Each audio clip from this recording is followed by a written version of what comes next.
ಕಲಕಚ್ಚಿತೆ ಬೀಡಿ ಉದ್ಯಮ ಅನ್ನುವಂಥರ ಬಗ್ಗೆ ಮಾತಾಡಬೇಕು. ಇವತ್ತು ಬಹಳಷ್ಟು ಕೂಗು ಕೇಳಿ ಬರುವಂಥದ್ದು, ಬಹಳಷ್ಟು ಪ್ರತಿಭಟನೆಗಳು ನಡೀತಾ ಇದೆ ಪ್ರತಿ ಬಾರಿ. ಬೀಡಿ ಕಾರ್ಮಿಕರಿಗೆ ಬದಲಿ ವ್ಯವಸ್ಥೆಗಳನ್ನು ಮಾಡಬೇಕು ಅಥವಾ ಪರ್ಯಾಯ ವ್ಯವಸ್ಥೆಗಳನ್ನು ಮಾಡಿದರೆ, ಉದ್ಯೋಗವನ್ನು ಕಲ್ಪಿಸಿದರೆ, ಬೀಡಿ ಸಂಪೂರ್ಣ ನಿಷೇಧ ಮಾಡಿದ್ರು ಏನು ಸಮಸ್ಯೆ ಇಲ್ಲ. ಆದರೆ ಈಗಾಗಲೇ ಬಹಳಷ್ಟು ಸಮಸ್ಯೆ ಇರುವಂಥದ್ದು 5 ಲಕ್ಷಕ್ಕೂ ಹೆಚ್ಚು ಜನರು, ಮಹಿಳೆಯರು ಇದನ್ನೇ ಉದ್ಯೋಗವಾಗಿ ಇಳಿಸಿಕೊಂಡವರು ಮತ್ತೆ ಜೀವನವನ್ನು ಸಾಗಿಸುವ ಒಂದು ಮೂಲ ಉದ್ದೇಶ ಉದ್ದಿಮೆ ಅನ್ನುವಂಥದ್ದೇ ಬೀಡಿ ಆಗಿತ್ತು. ಇದರ ಬಗ್ಗೆ ಹೆಚ್ಚಿನ ವಿಚಾರಗಳನ್ನು ಮಾತಾಡಬೇಕು. ನಮ್ಮ ಜೊತೆ ಇಬ್ಬರು ಅತಿಥಿಗಳು ಇವತ್ತು ನಮ್ಮ ಸ್ಟುಡಿಯೋದಲ್ಲಿ ಜಾಯ್ನ್ ಆಗಿದ್ದಾರೆ. ದಕ್ಷಿಣ ಕನ್ನಡ ಉಡುಪಿ ಜಿಲ್ಲಾ ಬೀಡಿ ಗುತ್ತಿಗೆದಾರರ ಸಂಘದ ಸಂಘಟನಾ ಕಾರ್ಯದರ್ಶಿಯಾದಂಥ ಲಕ್ಷ್ಮಣ್ ಕುಮಾರ್ ಅವರು ನಮ್ಮ ಜೊತೆ ಜಾಯ್ನ್ ಆಗಿದ್ದಾರೆ. ಹಾಗೆಯೇ SK ಬೀಡಿ ಫೆಡರೇಷನ್ನ AITUCನ ಖಜಾಂಜಿಯಾದಂಥ ವಿ ಶೇಖರ್ ಅವರು ನಮ್ಮದಲ್ಲಿ ಜಾಯ್ನ್ ಆಗಿದ್ದಾರೆ. ಕಾರ್ಯಕ್ರಮಕ್ಕೆ ಇಬ್ಬರಿಗೂ ಸ್ವಾಗತ. ಈಗ ಬಹಳಷ್ಟು ಬಾರಿ ಪ್ರತಿಭಟನೆಗಳನ್ನು ಮಾಡಿದ್ರಿ. ಬೀಡಿ ಕಾರ್ಮಿಕರಾಗಿರ್ಬೋದು ಅಥವಾ ಗುತ್ತಿಗೆದಾರರಾಗಿರ್ಬೋದು ಅಥವಾ ಬೀಡಿಯನ್ನು ಯಾವ ರೀತಿಯಲ್ಲಿ ಮಾರ್ಕೆಟಿಂಗ್ ಮಾಡುವಂಥದ್ದು, ಆ ಸಂದರ್ಭಗಳಲ್ಲೂ ಲೇಬಲ್ಗಳನ್ನು ಹಾಕಬೇಕು, ಪ್ರಕಟಣೆಗಳನ್ನು ಹಾಕಬೇಕು, ಆ ಸಂದರ್ಭದಲ್ಲೂ ಪ್ರತಿಭಟನೆಗಳು ಮಾಡಿದ್ರಿ. ಈ ಕೋಪ್ತ ಕಾಯ್ದೆ ಬಂದಾಗಲೇ ಬಹಳಷ್ಟು ಎಚ್ಚೆತ್ಕೊಂಡ್ರಿ. ಆದರೆ ಇದೀಗಲೂ ನಿಮಗೆ ಅದರಿಂದ ಹೊರಬರಲಿಕ್ಕೆ ಸಾಧ್ಯ ಆಗಲಿಲ್ಲ. ಹಿಂದಿನ ದಿನಗಳಲ್ಲಿ ಅದನ್ನೇ ಜನಜೀವನ ಆಗಿತ್ತು ಅನ್ನುವಂಥದ್ದು. ಆದರೆ ಈಗಿನ ದಿನಗಳಲ್ಲಿ ಬದಲಿ ವ್ಯವಸ್ಥೆಗೂ ಪರ್ಯಾಯ ವ್ಯವಸ್ಥೆಗೆ ಕಲ್ಪಿಸುವಂತ ವ್ಯವಸ್ಥೆಗಳಾಗ್ತಾ ಇಲ್ಲ. ಹೇಗೆ ಅನಿಸ್ತಾ ಇದೆ ಬೀಡಿ ಉದ್ಯಮದವರಿಗೆ? ಮುಖ್ಯವಾಗಿ ಈಗ ದಕ್ಷಿಣ ಕನ್ನಡ ಮತ್ತು ಉಡುಪಿ ಜಿಲ್ಲೆ ಇದು ಬೀಡಿ ಉದ್ಯಮ ಅಂತ ಹೇಳಿದರೆ ಶತಮಾನದ ಒಂದು ಇತಿಹಾಸ ಈ ಬೀಡಿ ಕೈಗಾರಿಕೆಗೆ ಇದೆ. ಸಾಕಷ್ಟು ಇಲ್ಲಿನ ಒಂದು ಕೃಷಿ ಕೂಲಿಯಲ್ಲಿ ದುಡಿತಕ್ಕಂಥ ಜನರೇ ಬೀಡಿ ಉದ್ಯಮದಲ್ಲಿ ಕೂಡ ತೊಡಗಿಸಿಕೊಂಡವರು. ಇತ್ತೀಚೆಗೆ ಏನಾಗಿದೆ ಅಂತ ಹೇಳಿದರೆ ಸರ್ಕಾರದ ಧೋರಣೆಗಳು ಅಂದರೆ ಜಾಗತೀಕರಣದ ಒಂದು ಪರಿಣಾಮ ಅಂತೇಳಿ ಕೂಡ ಹೇಳ್ಬೋದು. ಅದನ್ನು ಧೂಮಪಾನ ನಿಷೇಧ 2005ರಲ್ಲಿ ಜಾರಿಗೆ ತಂದರು. ಆವಾಗಲೇ ಸ್ವಲ್ಪ ಬೀಡಿ ಉದ್ಯಮಕ್ಕೆ ಪೆಟ್ಟು ಬಿದ್ದಿದೆ. ಆದರೆ ಈಗ ಈ ಕೋಟ್ಪಾ ಅನ್ನುವಂಥ ಒಂದು ಕಾಯ್ದೆ ಇದು ತೀರಾ ಮಾರಕವಾದಂಥ ಒಂದು ಕಾನೂನು ಅಥವಾ ಒಂದು ಕರಾಳವಾದಂಥ ಕಾನೂನು ಅಂತೇಳಿ ಕೂಡ ಹೇಳ್ಬೋದು. ಅಂದರೆ ಸಾಕಷ್ಟು ಹೋರಾಟಗಳು ನಡೆದಿದೆ. ಸರ್ಕಾರದ ಮೇಲೆ ಮನವಿ ರೂಪದಲ್ಲಿ, ಪ್ರತಿಭಟನೆ ರೂಪದಲ್ಲಿ ಹೋರಾಟಗಳನ್ನು ಮಾಡಿದ್ದೇವೆ. ಕಳೆದ 2015ರಲ್ಲಿ ಹಂತದ ಕಾರ್ಯಕ್ರಮವನ್ನು ಈ ಜಿಲ್ಲೆಯ ಲಕ್ಷಾಂತರ ಬೀಡಿ ಮಜೂರರು ನಡೆಸಿದ್ದಾರೆ. ಎಲ್ಲ ಹಳ್ಳಿಗಳು ಕೂಡ ನಡೆಸಿದ್ದಾರೆ.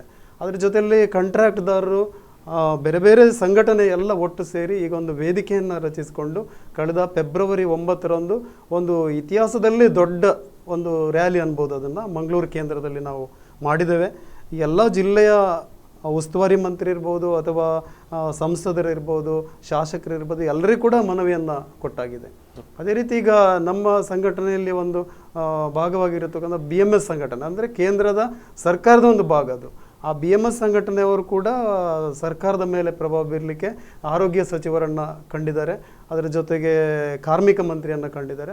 ಆದರೆ ಫಲಿತಾಂಶ ಶೂನ್ಯ. ಈ ಏಪ್ರಿಲ್ 1ರಿಂದ ಕಡ್ಡಾಯವಾಗಿ ಅದನ್ನು ಜಾರಿಗೆ ತರಲಿಕ್ಕೆ ಕೇಂದ್ರ ಸರ್ಕಾರ ಮನಸ್ಸು ಮಾಡಿದೆ ಅಥವಾ ಒಂದು ಜಾರಿಗೆ ಇವತ್ತು ಕ್ರಮವನ್ನು ಕೂಡ ಹುಬ್ಬಳ್ಳಿ ಮಹಾರಾಷ್ಟ್ರದಲ್ಲಿ ಕೂಡ ಅದನ್ನು ಒಂದು ಸಾಂಕೇತಿಕ ಆಗಿರ್ಬೋದು ಅಥವಾ ಪ್ರಾಯೋಗಿಕವಾಗಿ ಕೇಸುಗಳನ್ನು ಹಾಕುವ ಮುಖಾಂತರ ಅದನ್ನು ಕೋಟ್ಪವನ್ನು ಕಡ್ಡಾಯವಾಗಿ ಜಾರಿಗೆ ತರ್ತಾ ಇದೆ. ಅಲ್ಲ, ಉಡುಪಿ ಜಿಲ್ಲೆಯಲ್ಲೇ ಕಡ್ಡಾಯ ಅಂತ ಅನ್ನುವಂಥದ್ದು ಎಲ್ಲೋ ದಿಕ್ಕಲ್ಲಿ ಧೂಮಪಾನ ಮಾಡಲಿಕ್ಕಿಲ್ಲ ಇಲ್ಲ. ಅದು ಒಂದು 4 ತಿಂಗಳ ಮೊದಲು ಅದನ್ನು ಮಾಡಿದ್ದಾರೆ.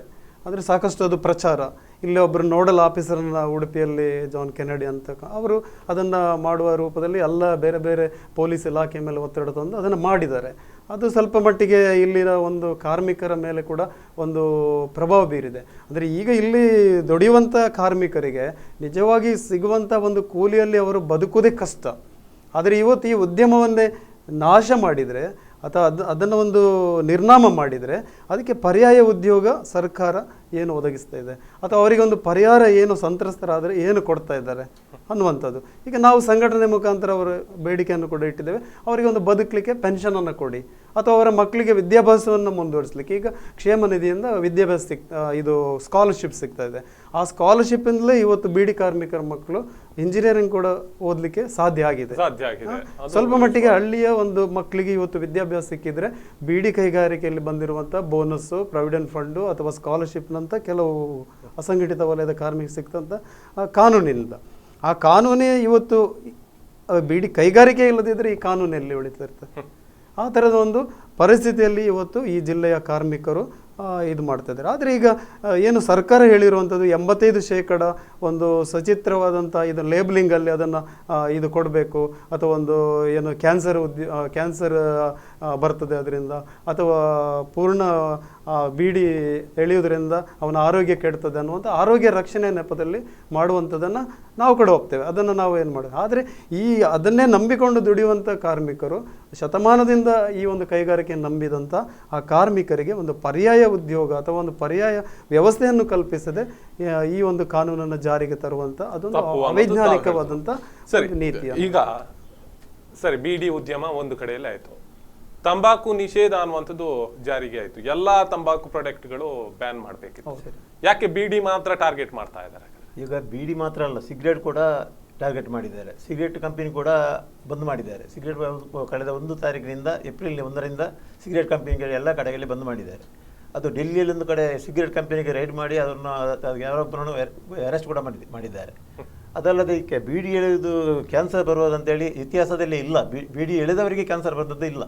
ಈಗ ಹೆಂಗಸರಿಗೆ ಬೀಡಿ ಎಳಿತಾರೆ, ಹೆಂಗಸರಿಗೆ ಕ್ಯಾನ್ಸರ್ ಬಂದು ಎಷ್ಟೋ ಮಂದಿ ಇದ್ದಾರೆ. ಅದೇ ಬೀಡಿಯಲ್ಲಿ ತಂಬಾಕಲ್ಲಿ ಕ್ಯಾನ್ಸರ್ ಬರುವುದು ಅಂತೇಳಿ ಹೇಳಿದು ಅದು ಶುದ್ಧ ಸುಳ್ಳು. ಕ್ಯಾನ್ಸರ್ ವಿಧಾನ ಬೇರೆಯೇ ಅದು. ಹಾಗೆ ಅದಲ್ಲದೆ 2020ಕ್ಕೆ ಧೂಮಪಾನ ನಿಷೇಧ ಮಾಡ್ತಿದ್ದಲ್ಲಿ UPA ಸರ್ಕಾರ ಒಂದು ಘೋಷಣೆ ಮಾಡಿದೆ. ಅದರ ಹಂತವಾಗಿ ಈಗ ಈ ನಮ್ಮ NDA ಸರ್ಕಾರ ಅದರ ಹಂತವಾಗಿ ಇದನ್ನು 2020ಕ್ಕೆ ಮುಚ್ಚುವ ಹಂತದಲ್ಲಿ ಈಗ ಈ ರೀತಿ ನಮಗೆ ತೊಂದರೆ ಕೊಡ್ತಾ ಇದೆ. ಇದರ 2020ಕ್ಕೆ ಮುಚ್ಚುವುದು ದೊಡ್ಡ ಇದಲ್ಲ. 2020ರವರೆಗೆ ಈ ಕೂಲಿ ಬೀಡಿ ಕಾರ್ಮಿಕರು ಬದುಕುವುದೇ ದೊಡ್ಡ ಕಷ್ಟ. ಈಗ 2020ಕ್ಕೆ ಬಂದ್ ಮಾಡೋದನ್ನು ಈಗ 2016ರಲ್ಲೇ ಪ್ರಥಮ ಹಂತದಲ್ಲಿ ಈ ರೀತಿ ಉಪದ್ರ ಮಾಡಿದರೆ ಈಗ ಈ ಪರ್ಯಾಯ ವ್ಯವಸ್ಥೆಗೆ ಹೋಗೋದ ಮುಂಚೆ ಈ ರೀತಿ ಮಾಡಬಾರ್ದು. ಪರ್ಯಾಯ ವ್ಯವಸ್ಥೆ ಮಾಡಿ ಅದನ್ನು ಬಂದ್ ಮಾಡೋದಕ್ಕೆ ನಮ್ದು ಯಾವುದೇ ಅಡ್ಡಿ ಇಲ್ಲ. ಅಲ್ಲ, ಇಷ್ಟು ಬಾರಿ ಬೇಡಿಕೆಗಳನ್ನು ಇಟ್ರಿ, ಪರ್ಯಾಯ ವ್ಯವಸ್ಥೆಗಳನ್ನು ಮಾಡಿ ಅನ್ನುವಂಥದ್ದು, ಅದಕ್ಕೇನೋ ಸರ್ಕಾರ ಇದಕ್ಕೆ ಆದ್ರೂ ಸರ್ಕಾರಕ್ಕೆ ಇಲ್ಲ. ಮೊನ್ನೆ ತಾನೇ BMSನ ವಿಶ್ವನಾಥ್ ಶೆಟ್ಟರ್ ಅವರು ಬೀಡಿ ಕಾರ್ಮಿಕರನ್ನೇ ಡೆಲ್ಲಿ ಕರ್ಕೊಂಡು ಹೋದ್ರು, ಒಂದು ನಿಯೋಗವನ್ನೇ ಕರ್ಕೊಂಡು ಹೋದ್ರು. ಅಲ್ಲಿ ಕೂಡ ಅವರಿಗೆ ಮನವರಿಕೆ ಮಾಡಿದರು, ಹೆಂಗಸರ ಮುಖಾಂತರ ಮನವರಿಕೆ ಮಾಡಿದರು. ಆದರೂ ಇದಕ್ಕೆ ಯಾವೊಂದು ಪರಿಣಾಮ ಬೀಳಲಿಲ್ಲ. ಈಗ ಆರೋಗ್ಯ ಮಂತ್ರಿ ಅವರು ಹೇಳ್ತಾರೆ, ಹೌದು ಗುಜರಾತ್ ಸರ್ಕಾರವೇ ಅದನ್ನು ಇದು ಮಾಡಿದೆ, ಹಾಗೆ ನಮ್ಗೆ ಏನು ಮಾಡ್ಲಿಕ್ಕೆ ಆಗಲ್ಲ ಅಂತೇಳಿ ಹಾರಿಕೆ ಉತ್ತರ ಕೂಡ ಕೊಡ್ತಾ ಇದೆ. ಈಗ ಹಾಗಾದ್ರೆ ಇವರ ಕೈಯಲ್ಲಿ ಏನಿಲ್ಲ ಪರ್ಯಾಯ ವ್ಯವಸ್ಥೆಗೆ. ನೀವು ಹಾಗಾದ್ರೆ ಗುಜರಾತ್ ಅಲ್ಲಿ ಇದ್ದೀರಾ, ಕರ್ನಾಟಕ ರಾಜ್ಯದಲ್ಲಿ ಇದ್ದೀರಾ? ನಾವು ಬೆಂಗಳೂರಿಗೆ ಹೋಗಿ ಹೈಕೋರ್ಟ್ಗೆ ರಿಟ್ ಕೂಡ ಮಾಡಿದ್ದೇವೆ ಈ ಬಗ್ಗೆ. ಅದರ ಬಗ್ಗೆ ಇಷ್ಟವರೆಗೆ ಯಾವುದೇ ಮಾಹಿತಿ ಇಲ್ಲ ನಮಗೆ. ಸರಿ, ಬದಲಿ ವ್ಯವಸ್ಥೆಗೆ ಮಾಡಬಹುದಿತ್ತಲ್ಲ, ಆರೋಗ್ಯದ ದೃಷ್ಟಿಯಿಂದ ಬ್ಯಾನ್ ಮಾಡಿರುವಂತದ್ದು ಸರಿ, ಅವರಿಗೆ ಅದು ಒಪ್ಕೊಳ್ಳುವಂತದ್ದು ಎಲ್ಲರೂ ಒಪ್ಪುವಂತ ವಿಷಯ. ಅದಕ್ಕೆ ಬದಲಿ ವ್ಯವಸ್ಥೆಗಳನ್ನು ಮಾಡಬಹುದಿತ್ತು, ಅದಕ್ಕೂ ಗುಜರಾತಿಗೆ ಹೋಗ್ಬೇಕಿತ್ತ ಅಂತ ಅನ್ನುವಂಥದ್ದು. ಅದೇ ಸರ್ಕಾರದ ಮುಂದೆ ಈಗ ದೊಡ್ಡ ಇದಂದ್ರೆ ಇದು ಕರ್ನಾಟಕದಲ್ಲಿ ರೈತರ ಆತ್ಮಹತ್ಯೆ ಈ ಮುಂಚೆ ಇತ್ತು. ಇನ್ನು ಮುಂದೆ ಬೀಡಿ ಉದ್ಯಮವನ್ನು ಬಂದು ಮಾಡಿದ್ರೆ ಬೀಡಿ ಕಾರ್ಮಿಕರು ಕೂಡ ಇದೇ ರೀತಿ ಮಾಡುವ ಅಲ್ಲ. ಆಲ್ಮೋಸ್ಟ್ ಈಗ ಹೆಂಗಸರು, ಮಹಿಳೆಯರು ಮನೆ ಬಿಟ್ಟು ಹೋಟೆಲ್ ಅಲ್ಲಿ ಕೆಲಸ ಮಾಡುವಂತ ಪರಿಸ್ಥಿತಿ ದಿನಗಳು ಬಂದಿದೆ, ಅಥವಾ ಗಾರೆ ಕೆಲಸಕ್ಕೆ ಹೋಗುವಂತದ್ದು ಪರಿಸ್ಥಿತಿಗಳು. ಹಾಗಾದ್ರೆ ಬದಲಿ ವ್ಯವಸ್ಥೆಗಳಿಗೆ ಏನ್ ಮಾಡ್ತಾರೆ ಮುಂದಿನ ದಿನಗಳಲ್ಲಿ? ಏನ್ ಮಾಡ್ಬೋದು ನಿಮ್ಮ ಪ್ಲಾನ್ ಪ್ರಕಾರ? ಏನ್ ಮಾಡ್ಬೋದು? ಒಂದು 4-5 ಲಕ್ಷ ಹೆಂಗಸರು ದುಡಿಯುವಂತ ಹೋಟೆಲ್ ಉದ್ಯಮ ಇಲ್ಲಿ ಎಲ್ಲಿಯೂ ಇಲ್ಲ. ಅದೌದು, ಸ್ವಲ್ಪ ಕೆಲವರಿಗೆ ಮಾತ್ರ ಒಂದು ಉದ್ಯೋಗ. ಅಂದ್ರೆ ಈಗಾಗಲೇ ಅದು ಆ ಸಂಬಳ ಸಾಕಾಗುದಿಲ್ಲ ಅಂತೇಳಿ ಅವರು ಹೋಗ್ತಾ ಇದ್ದಾರೆ ಹೊರತು ಅದು ಬದಲಿ ಒಂದು ಇದಕ್ಕೆ ಹೋಗಿಲ್ಲ.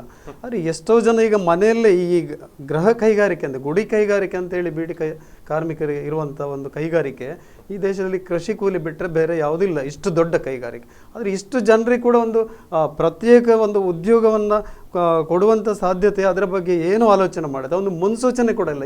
ಇತ್ತೀಚೆಗೆ ಈಗ ಏಪ್ರಿಲ್ 1ರಿಂದ ಬೀಡಿ ಮಾಲೀಕರಲ್ಲಿ ಬೀಡಿ ನಿಲ್ಲಿಸಿದ್ದಾರೆ. ಯಾವುದೇ ಒಂದು ಕಾನೂನುಬದ್ಧ ಒಂದು ಸೂಚನೆ ಒಂದು ಕಾರ್ಮಿಕ ಸಂಘಟನೆಗಾಗಲಿ ಅಥವಾ ಒಂದು ಕಾರ್ಮಿಕ ಅವರ ಒಂದು ಕೈಗಾರಿಕೆಯ ಒಂದು ಫ್ಯಾಕ್ಟ್ರಿಯಲ್ಲಿ ಅದನ್ನು ಹೇಳಿಲ್ಲ.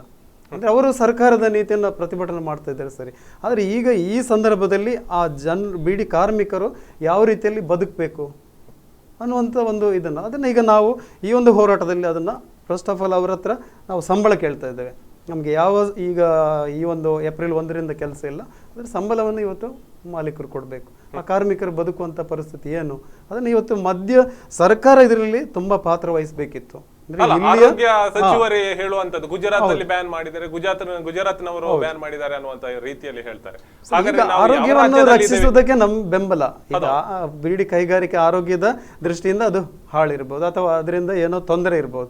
ಆದರೆ ಅದನ್ನು ಮುಚ್ಚುವಾಗ ಈ ಕಾರ್ಮಿಕರು ಅದನ್ನೇ ಅವಲಂಬಿಸಿ ಬದುಕುವಂತ ಇಡೀ ದೇಶಾದ್ಯಂತ ಕೋಟ್ಯಾಂತರ ಜನ ಇದ್ದಾರೆ. ಕೇವಲ ಬೀಡಿ ಕಾರ್ಮಿಕರಲ್ಲ, ಈ ಒಂದು ಕೈಗಾರಿಕೆಯ ಅವಲಂಬಿತ ಈಗ ತಂಬಾಕು ಉತ್ಪಾದನೆ ಮಾಡುವವರಿದ್ದಾರೆ, ಎಲೆಯನ್ನ ಇದು ಕಾಡಲ್ಲಿ ಇದು ಮಾಡುವ ಲಕ್ಷಾಂತರ ಕೋಟ್ಯಾಂತರ ಜನ ಕಾರ್ಮಿಕರಿದ್ದಾರೆ. ಅವರು ಕೂಡ ಇವತ್ತು ನಿರಾಶ್ರಿತರಾಗ್ತಾರೆ ಈ ಒಂದು ಬ್ಯಾನ್ನಿಂದ. ಹಾಗೆ ಸರ್ಕಾರ ಏನು ಯೋಚನೆ ಮಾಡ್ತಾ ಇದೆ, ನಾವು ಕೂಡ ಇಲ್ಲಿನ ಒಂದು ಉಸ್ತುವಾರಿ ಮಂತ್ರಿಯವರು ಇರ್ಬೋದು ಅಥವಾ ಸಂಸದರು ಅವರ ಗಮನಕ್ಕೆ ತಂದಿದ್ದೇವೆ. ಏನು ಇವತ್ತು ನಮ್ಮ ಸಂಸದರು ಇವತ್ತು ಸರ್ಕಾರದ ಒಂದು ಗಮನವನ್ನು ಸೆಳೆಯಬಹುದಿತ್ತು. ಇಷ್ಟು ಲಕ್ಷಾಂತರ ಜನ ಅವರಿಗೆ ಓಟ್ ಕೊಟ್ಟಿದ್ದಾರೆ.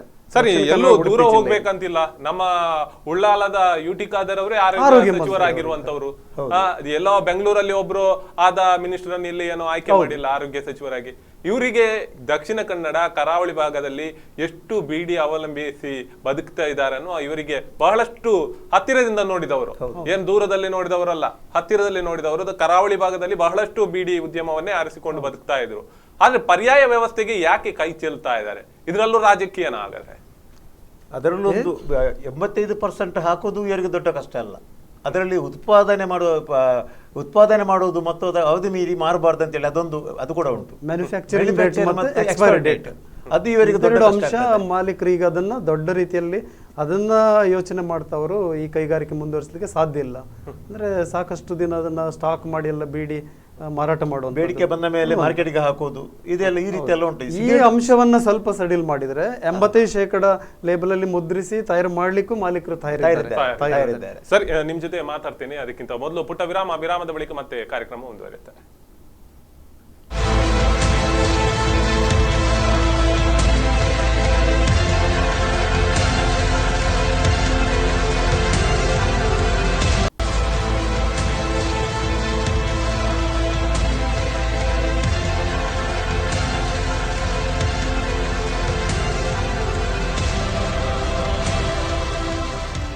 ವಿರಾಮದ ಬಳಿಕ ಮತ್ತೆ ಕಾರ್ಯಕ್ರಮಕ್ಕೆ ಸ್ವಾಗತ. ಈಗಾಗಲೇ ನಾವು ಮಾತಾಡ್ತಿದ್ವಿ ನೆಲಕಚ್ಚಿದ ಬೀಡಿ ಉದ್ಯಮ ಅನ್ನುವಂಥದ್ರ ಬಗ್ಗೆ. ಎಸ್, ಈಗಾಗಲೇ ನಾವು ಮಾತಾಡುವಾಗ ಹೇಳಿದ್ರಿ ಯಾವ ರೀತಿಯಲ್ಲಿ ಆರೋಗ್ಯಕ್ಕೆ ದುಷ್ಪರಿಣಾಮ ಇದೆ ಅನ್ನುವಂಥದ್ದು.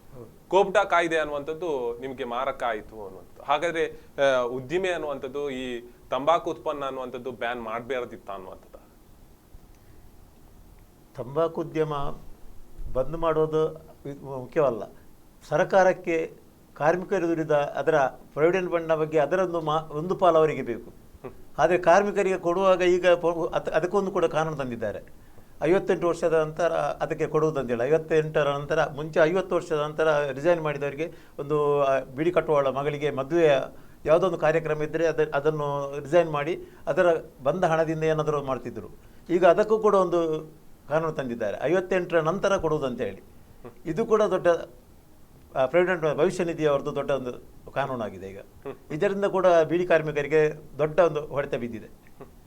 58 ವರ್ಷದ ನಂತರ ಅವರು ಮಾಲಕರ ಪಾಲು ಅದರ ನಂತರ ಕೊಡುವುದು, ಇವರು ಕಟ್ಟಿದ ಪಾಲನ್ನು ಮಾತ್ರ ಅದರ ಅಂಶವನ್ನು ಇದಕ್ಕೆ ಮೀಸಲಿರಿಸಿ ಬಾಕಿ ಹಣವನ್ನು ಅವರಿಗೆ ಕೊಡುವ ಅದೊಂದು ಕಾನೂನು ಮಾಡಿದ್ದಾರೆ ಈಗ. ಇದರಲ್ಲೂ ಕೂಡ ದೊಡ್ಡ ಹೊಡೆತ ಬಿದ್ದಿದೆ.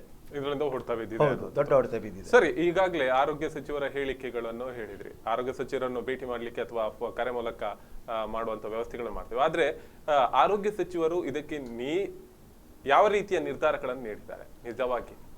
ನಿಜವಾಗಿ ಈಗ ಅವರು ಹೇಳುವಂಥದ್ದು ಏನಂತ ಹೇಳಿದ್ರೆ, ಅವರು ಆರೋಗ್ಯಕ್ಕೆ ಸಂಬಂಧಪಟ್ಟಂತ ಒಂದು ಜವಾಬ್ದಾರಿ ಅದನ್ನ ಕಾಪಾಡುವಂತ ಒಂದು ನಿಟ್ಟಿನಲ್ಲಿ ಅವರು ಮಾತಾಡ್ತಾರೆ. ಕೇಂದ್ರ ಆರೋಗ್ಯ ಅದೇ ಅವರೀಗ ಮೊನ್ನೆ ಕೂಡ ನಮ್ಮ BMS ಸಂಘಟನೆಯ ನಾಯಕರು ಅದನ್ನ ಹೋಗಿ ಮಾತಾಡಿ ಅವ್ರ ಹತ್ರ ನಿಯೋಗ ಹೋಗಿ ಅವ್ರ ಹತ್ರ ಅಪಾಯಿಂಟ್ ತಗೊಂಡು ಮಾತಾಡಿದಾಗ ಅವರು ನಾವು 3 ಜನ ಸಚಿವರು ಕೂತ್ಕೊಂಡು ಮಾತಾಡ್ತೇವೆ ಅಂತೇಳಿ.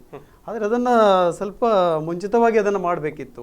ಏಪ್ರಿಲ್ 1ರಿಂದ ಇದನ್ನು ಕಡ್ಡಾಯವಾಗಿ ಜಾರಿ ಮಾಡುವಂಥ ಒಂದು ಕಾನೂನನ್ನು ಕೇಂದ್ರ ಸರ್ಕಾರ ಮುಂದಿಟ್ಕೊಂಡು, ಇನ್ನೊಂದು ಕಡೆ ಜವಾಬ್ದಾರಿಯುತ ಈ ಸಚಿವರು ಅದನ್ನು ಒಂದು ಬೇಜವಾಬ್ದಾರಿತನದಿಂದ ಅದಕ್ಕೆ ಉತ್ತರ ಕೊಡ್ತಾ ಇದ್ದಾರೆ. ಇದು ನಿಜವಾಗ್ಲೂ ಸರ್ಕಾರ ಒಂದು ಕಡೆಯಿಂದ ಕೋಟ್ಯಾಂತರ ರೂಪಾಯಿ ತೆರಿಗೆ ಮೂಲಕ ಸಂಪಾದನೆಯನ್ನು ಕೂಡ ತೆರಿಗೆಯನ್ನು ಖಜಾನೆಗೆ ತಗೊಳ್ತಾ ಇದ್ದಾರೆ. ಬೀಡಿ ಉದ್ದಿಮೆಯಿಂದ ಕೋಟ್ಯಾಂತರ ರೂಪಾಯಿ ತೆರಿಗೆ ಬರ್ತದೆ. ಇವತ್ತು ಬೀಡಿ ಉದ್ಯಮ ಮುಚ್ಚಿ ಹೋದರೆ ಕೋಟ್ಯಾಂತರ ಲಕ್ಷ ಕೋಟಿ ರೂಪಾಯಿ ಇಡೀ ದೇಶದಲ್ಲಿ ವಹಿವಾಟು ಈ ಬೀಡಿ ಉದ್ಯಮದಿಂದ ನಡೀತಾ ಇದೆ. ದಕ್ಷಿಣ ಕನ್ನಡ ಉಡುಪಿ ಜಿಲ್ಲೆಯಲ್ಲೇ 19,000 ಕೋಟಿಗಿಂತ ಹೆಚ್ಚು ಒಂದು ಹಣಕಾಸಿನ ವಹಿವಾಟು ನಡೀತಾ ಇದೆ. ಅಂದರೆ ಕೋಟ್ಯಾಂತರ ಬೀಡಿ ಒಂದು ದಿವಸಕ್ಕೆ ಇವತ್ತು ತಯಾರಾದರೆ ಅದರಲ್ಲಿ ಲಕ್ಷಾಂತರ ಜನರಿಗೆ ಉದ್ಯೋಗ, ಕೋಟ್ಯಾಂತರ ರೂಪಾಯಿ ಹಣದ ಒಂದು ವಹಿವಾಟು ಕೂಡ ನಡೀತಾ ಇದೆ. ಸರ್ಕಾರದ ಬೊಕ್ಕಸಕ್ಕೆ ತೆರಿಗೆ ಬರ್ತಾ ಇದೆ.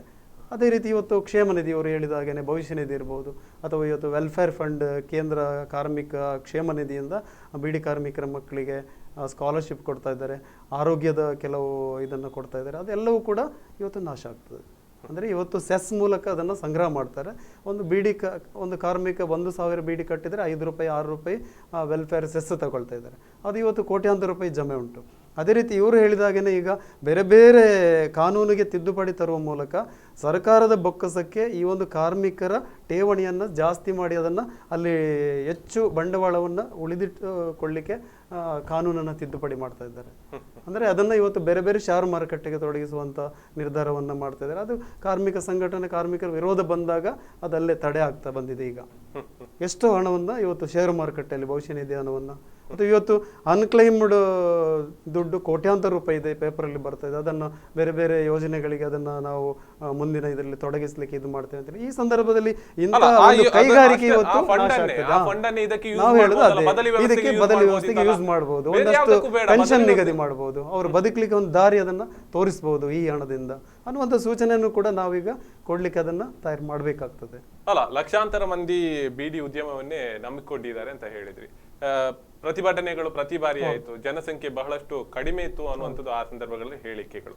ಇದೀಗಿನ ದಿನಗಳಲ್ಲಿ ಮೊನ್ನೆ ನಡೆದಂತ ಪ್ರತಿಭಟನೆಯಲ್ಲಿ ಒಂದು ನೋಡುವಷ್ಟು ಜನಸಂಖ್ಯೆ ಇತ್ತು ಅನ್ನೋದು. ಒಗ್ಗಟ್ಟಿನ ಕೊರತೆ ಇದೆಯಾ ಬೀಡಿ ಕಾರ್ಮಿಕರಲ್ಲಿ? ಖಂಡಿತ ಇಲ್ಲ, ಖಂಡಿತ ಇಲ್ಲ. ಈಗ ಈ ನಾವು ಇಲ್ಲಿ ಒಂದು ಜಿಲ್ಲಾ ಕೇಂದ್ರ ಮಟ್ಟದಲ್ಲಿ ಮಾಡುವಾಗ ಅಂದರೆ ಈಗ ಒಂದು ಕಾರ್ಮಿಕರಿಗೆ ಹಳ್ಳಿ ಪ್ರದೇಶದಿಂದ ಬರಬೇಕಿದ್ರೆ ಅವರಿಗೆ 100-200 ರೂಪಾಯಿ ಅವರಿಗೆ ಬೇಕಾಗ್ತದೆ.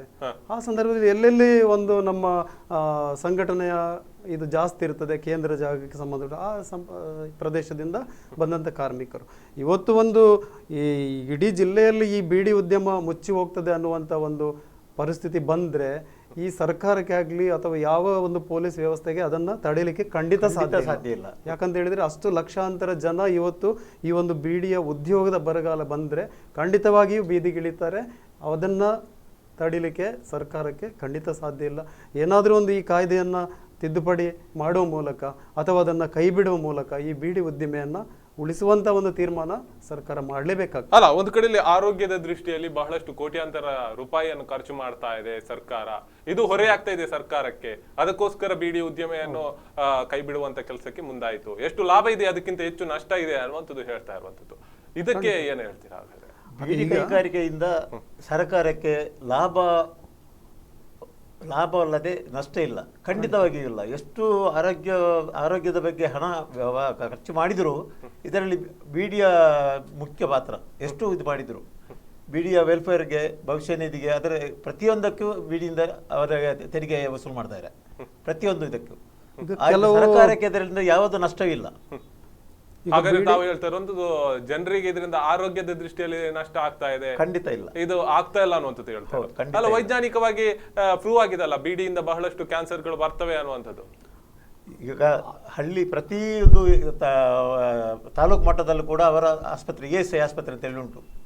ಅದರಲ್ಲಿ ಅವರು ಇದನ್ನು ತಂದರೆ ಅವರ ವರದಿ ಅಂದರೆ ಅದರಲ್ಲಿ ಗೊತ್ತಾಗುತ್ತೆ ಎಷ್ಟು ಜನ ಬೀಡಿಯಿಂದ ಇದು ಬಂದಿದೆ ಅಂತೇಳಿ ಅವರಿಗೆ ಖಂಡಿತ ಗೊತ್ತಾಗ್ತದೆ. ಎಲ್ಲಿ ಕೂಡ ದಾಖಲೆ ಇಲ್ಲ.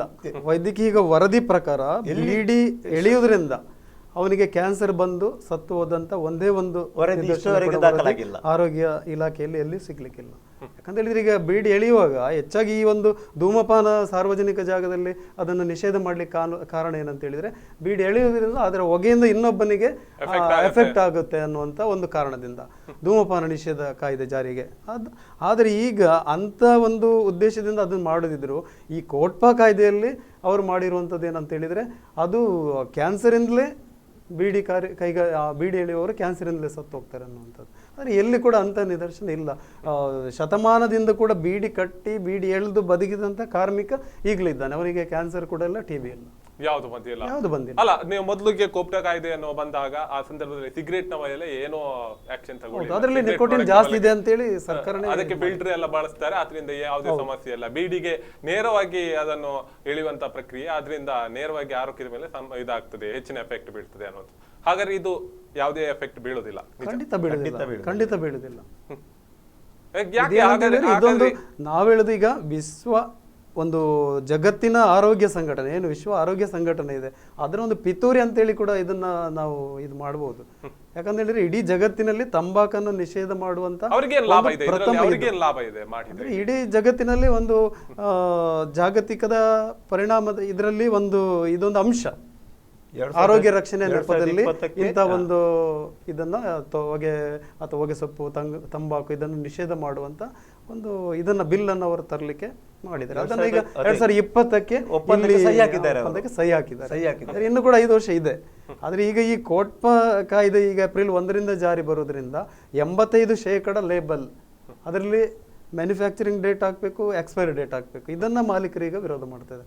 85% ಲೇಬಲ್ ಹಾಕಿ ಆದರೂ ಅದನ್ನು ತಯಾರಿಸಲಿಕ್ಕೆ ಈಗ ಮಾಲೀಕರು ತಯಾರಿದ್ದಾರೆ. ಅಂದರೆ ಅಲ್ಲಿ ಏನು ಕಾಣೋದಿಲ್ಲ. ಅಲ್ಲಿ ಎಚ್ಚರಿಕೆಗೆ ಏನು ಒಂದು ಸಚಿತ್ರದಲ್ಲಿ ಕ್ಯಾನ್ಸರ್ನ ಇದನ್ನು ಮಾತ್ರ ಹಾಕ್ಲಿಕ್ಕೆ ಆಗೋದು. ಒಂದು ಬಿಡಿ ಲೇಬಲ್ ಅಂತ ಹೇಳಿದರೆ ಅದನ್ನು 4 ಫೋಲ್ಡ್ ಮಾಡುವಾಗ ಅದರಲ್ಲಿ ಯಾವ ಬಿಡಿಯ ಒಂದು ಬ್ರ್ಯಾಂಡ್ ಅಥವಾ ಅವರ ನಂಬರ್ ಅದರಲ್ಲಿ ಮುದ್ರಿಸಲಿಕ್ಕೆ ಜಾಗ ಇರುವುದಿಲ್ಲ.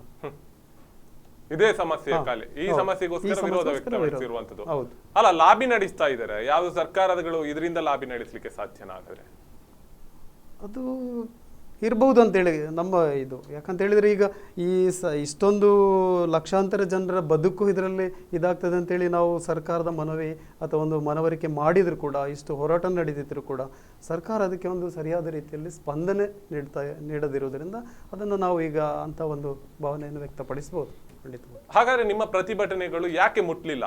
ಒಂದು ಸಾರ್ವಜನಿಕ ವಲಯದಲ್ಲಿ ಪ್ರತಿಭಟನೆಗಳನ್ನು ಮಾಡಿದ್ರಿ, ಜಾಥಾ ಮಾಡಿದ್ರಿ, ಇದೆಲ್ಲವೂ ಯಾಕೆ ಮುಟ್ಲಿಲ್ಲ ಹಾಗಾದ್ರೆ ಇವರಿಗೆ ಅನ್ನುವಂಥದ್ದು? ಅದೇ ಈ ಒಂದು ಒತ್ತಡ, ಈಗ ಅದರಲ್ಲಿ ಏನು ಜವಾಬ್ದಾರಿ, ಈಗ ಇಲ್ಲಿ ಒಂದು ನಾವು ಹೇಳೋದು ಇಲ್ಲಿ ಜನಪ್ರತಿನಿಧಿಗಳಿದ್ದಾರೆ, ಅವರೊಂದು ಸರ್ಕಾರದಲ್ಲಿ ಆ ಪ್ರಭಾವವನ್ನು ಬೀರ್ಬೋದಿತ್ತು. ಅವರ ಜಿಲ್ಲೆಯಲ್ಲೇ ಲಕ್ಷಾಂತರ ಜನ ದುಡಿಯುವಂಥ ಒಂದು ಕೈಗಾರಿಕೆ. ಈಗ ಕರ್ನಾಟಕ ರಾಜ್ಯದಲ್ಲಿ 8 ಲಕ್ಷ ಜನ ಇದ್ದರೂ ಕೂಡ ನಮ್ಮ ಒಂದೇ ಜಿಲ್ಲೆಯಲ್ಲಿ 4 ಲಕ್ಷ ಜನ ಇದ್ದಾರೆ. ಉಡುಪಿ, ದಕ್ಷಿಣ ಕನ್ನಡ ಜಿಲ್ಲೆ ಸೇರಿಸಿದರೆ 4 ಲಕ್ಷ ಜನ ಬಿಡಿ ಉದ್ಯಮದಲ್ಲಿ ದುಡಿಯುವಂಥವ್ರು ಇದ್ದಾರೆ. ಬೇರೆ ಎಲ್ಲ ಜಿಲ್ಲೆಯಲ್ಲಿ ಸ್ವಲ್ಪ ಸ್ವಲ್ಪ ಸೇರಿಸಿದ್ದಾರೆ. ಆದರೆ ಈ ಜಿಲ್ಲೆಯಲ್ಲೇ ಇರುವಂಥ ಸಂಸದರಿರ್ಬೋದು ಅಥವಾ ಉಸ್ತುವಾರಿ ಮಂತ್ರಿಗಳಿರ್ಬೋದು, ಇಲ್ಲಿನ ನಮ್ಮ ಜಿಲ್ಲೆಯ ಇಲ್ಲಿ ಮಂಗಳೂರು ಕೇಂದ್ರದ ಆರೋಗ್ಯ ಮಂತ್ರಿಗಳೇ ಈ ಬಗ್ಗೆ ಒಂದು ವರದಿಯನ್ನ ಸರ್ಕಾರಕ್ಕೆ ಸರಿಯಾದ ಕೊಡಬಹುದಿತ್ತು. ಅಲ್ಲ, ಇವರು ಯಾವಾಗ 3 ಮಂದಿ ಒಟ್ಟಿಗಾಗಿ ಕೂತ್ಕೊಂಡು ಇದರ ಬಗ್ಗೆ ಚರ್ಚೆ ಮಾಡ್ತಾರೆ? ಅದೇನು ಹೇಳಿಲ್ಲ ಇಷ್ಟವರೆಗೆ ನಿರ್ದಿಷ್ಟವಾಗಿ. ಒಂದು ಮತದಾನದ ಪ್ರಕ್ರಿಯೆ ಬಂದಾಗ ಈ 3 ಜನ ಒಟ್ಟಿಗೆ ಕೂಡ ಏನಾದರೂ ಒಂದು ವ್ಯವಸ್ಥೆ ತರಬಹುದು. ಅಂದ್ರೆ ಅವರಿಗೆ ಮುಂದಿನ ವೋಟ್ ಬ್ಯಾಂಕ್ ಆಗಿ ಜನರನ್ನೆಲ್ಲ ಇವರು ಬಳಸ್ತಾರೆ ಅಷ್ಟೇ. ಅಲ್ಲ, ಇಷ್ಟು ಎಲ್ಲ ಜನಸಂಖ್ಯೆ ಇದೆ, ಇಷ್ಟು ಮಹಿಳೆಯರು ನಿಮ್ ಜೊತೆ ಬೀಡಿ ಕಟ್ಟುವ ಉದ್ಯಮಿಗಳಿದ್ದಾರೆ, ಯಾಕೆ ಎಲ್ಲಿ ತಪ್ಪಿದ್ರಿ ನೀವು ಹಾಗಾದ್ರೆ ಹೋರಾಟದ ಹಾದಿಯಲ್ಲಿ? ಎಲ್ಲಿಯೂ ತಪ್ಪಿಲ್ಲ. ನಮ್ಮ ಹೋರಾಟ ಮುಂದುವರಿತಾ ಇದೆ. ಆದರೂ ಸರ್ಕಾರಕ್ಕೆ ಮುಟ್ಟುವಂತ ಪರಿಸ್ಥಿತಿ ಇಷ್ಟವರೆಗೆ ಯಾರು ಮಾಡಲಿಲ್ಲ ಕಾಣಬೇಕು ನನಗೆ. ಪ್ರತಿಭಟನೆಗಳು ಕಾಟಾಚಾರಕ್ಕ ಅನ್ನುವಂಥದ್ದು. ನನ್ನದು ಪ್ರತಿಭಟನೆ ಆಗ್ತಾ ಇದೆ, ಮಾಧ್ಯಮದ ಕೂಡ ಪ್ರಕಟಿಸ್ತಾ ಇದ್ದಾರೆ. ಆದ್ರೆ ಸರ್ಕಾರಕ್ಕೆ ಇಷ್ಟವರೆಗೆ ಇದರ ಬಗ್ಗೆ ಏನು ಗೊತ್ತಾಗಿಲ್ಲ ನನಗೆ ಏನಾಗಿದೆ ಅಂತ ಹೇಳಿ. ಇಲ್ಲೂ ಗುಂಪುಗಾರಿಕೆ ಇದೆ ಅನ್ನುವಂಥದ್ದು, ಎಲ್ಲ ಒಂದು ಕಡೆಯಲ್ಲಿ ಇಲ್ಲೂ ಗುಂಪುಗಾರಿಕೆ ಇದೆ, 2 ಗುಂಪುಗಳು ಪ್ರತ್ಯೇಕವಾಗಿ ಹೋರಾಟಗಳು, ಅದಕ್ಕೋಸ್ಕರ ಪ್ರತಿಭಟನೆ ಫಲಿಸ್ತಾ ಇಲ್ಲ ಅನ್ನುವಂಥದ್ದು. ಇಲ್ಲ ಮೊನ್ನೆ ಎಲ್ಲ ಸಂಘಟನೆ ಕೂಡ ಬೀಡಿ ಉದ್ಯಮದ ಹಿತರಕ್ಷಣಾ ಸಮಿತಿ ಅಂತೇಳಿ ಮಾಡಿ ಮೊನ್ನೆ ನಮ್ಮ ಕೇಂದ್ರ ಮೈದಾನದಲ್ಲಿ ಬಹಳ ದೊಡ್ಡ ಪ್ರತಿಭಟನೆ ಆಯಿತು. DC ಅವರಿಗೆ, ನಮ್ಮ ಮಾನ್ಯ ಜಿಲ್ಲಾಧಿಕಾರಿ ಅವರಿಗೆ ಮನವಿ ಕೂಡ ಕೊಟ್ಟೇವೆ ನಾವು ಅದರ ಬಗ್ಗೆ. ಅಷ್ಟವರೆಗೆ DC ಅವರು ಹೇಳ್ತಿದ್ರು ಇಲ್ಲಪ್ಪ ದಕ್ಷಿಣ ಕನ್ನಡದಲ್ಲಿ 1,500-2,000 ಜನ ಬೀಡಿ ಕಾರ್ಮಿಕರು ಇರ್ಬೋದು ಅಂತೇಳಿ. ಮೊನ್ನೆ ದಿವಸ ನಾವು ಪ್ರತಿಭಟನೆಯ ದಿವಸ ಅವರಿಗೆ ಗೊತ್ತಾಗಿದೆ ಇಲ್ಲಿ ಇದನ್ನ ಅವಲಂಬಿಸಿ ಅವರು ತುಂಬಾ ಜನ ಇದ್ದಾರೆ ಅಂತ ಹೇಳಿ. ಒತ್ತಡ ಹಾಕ್ಬೋದಿತ್ತು, ಸಮೀಕ್ಷೆ ಮಾಡಿ ಬೀಡಿ ಕಾರ್ಮಿಕರು ಎಷ್ಟಿದ್ದಾರೆ ಅಂತ ಸಮೀಕ್ಷೆ ಮಾಡಿ ಅನ್ನುವಂಥದ್ದು ಮಾಡ್ಬೋದಿತ್ತು. ಇದರ ಬಗ್ಗೆ ಒತ್ತಡ ಹೇರುವಂತದ್ದಿಲ್ಲ, ಖಾಲಿ ಪ್ರತಿಭಟನೆ ಮಾತ್ರ ಸೀಮಿತ. ನಮ್ಮ ಮನವಿಗೆ ಇಷ್ಟವರೆಗೆ DC ಅವರು ಕೂಡ ಸ್ಪಂದಿಸಿಲ್ಲ. ಮನವಿಯನ್ನು ತಗೊಂಡು ಅದರ ಬಗ್ಗೆ ಏನಂತೇಳಿ ಇಷ್ಟವರೆಗೆ ಕೂಡ ನಮಗೆ ಗೊತ್ತಾಗಿಲ್ಲ. ಮನವಿ ತಗೊಂಡಿದ್ದಾರೆ, ಸ್ವೀಕರಿಸಿದ್ದಾರೆ. ಅದರ ಬಗ್ಗೆ ಪತ್ರಿಕೆಯಲ್ಲಿ ಕೂಡ ಬರಲಿಲ್ಲ ಯಾವ್ದಾದ್ರು ಏನು ಮಾಡಿದ್ದಾರೆ ಅಂದ್ರೆ ಅದರ ಬಗ್ಗೆ ಅದಕ್ಕೆ ಉತ್ತರ ಬರಲಿಲ್ಲ ಇಷ್ಟವರೆಗೆ. ಅದಕ್ಕೆ ರಿಪ್ಲೈ ಇಷ್ಟವರೆಗೆ ಬರಲಿಲ್ಲ. ಮುಂದಕ್ಕೀಗ ನಮ್ಮ ಜಂಟಿ ಒಂದು ವೇದಿಕೆಯಲ್ಲಿ ಕೂಡ ನಾವು ಚರ್ಚೆ ನಡೆಸಿದ್ದೇವೆ. ಏನು ಈ ಸರ್ಕಾರದ ಒಂದು ಜವಾಬ್ದಾರಿಯುತ ಮಂತ್ರಿಗಳಿದ್ದಾರೆ ಶಾಸಕರಿದ್ದಾರೆ, ಸಂಸದರಿದ್ದಾರೆ.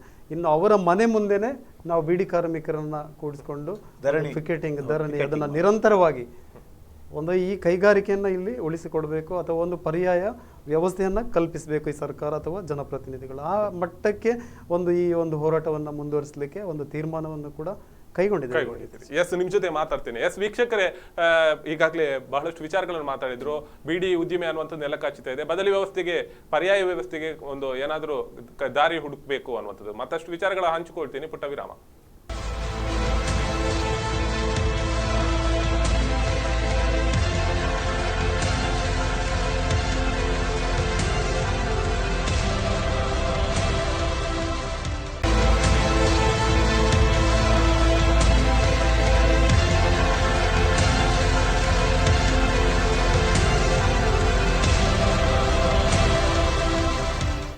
ವಿರಾಮದ ಬಳಿಕ ಮತ್ತೆ ಕಾರ್ಯಕ್ರಮಕ್ಕೆ ಸ್ವಾಗತ. ನೆಲಕಚ್ಚುತ ಬಿಡಿ ಉದ್ಯಮ ಅನ್ನುವಂಥರ ಬಗ್ಗೆ ಮಾತಾಡ್ತಿದ್ವಿ. ಎಸ್, ನೀವು ಪತ್ರಿಕಾಗೋಷ್ಠಿ ಮಾಡಿದ್ರಿ, ಬಹಳಷ್ಟು ಅಂಶಗಳನ್ನು ಇಲ್ಲಿ ನೀವು ಉಲ್ಲೇಖ ಮಾಡಿದ್ರಿ.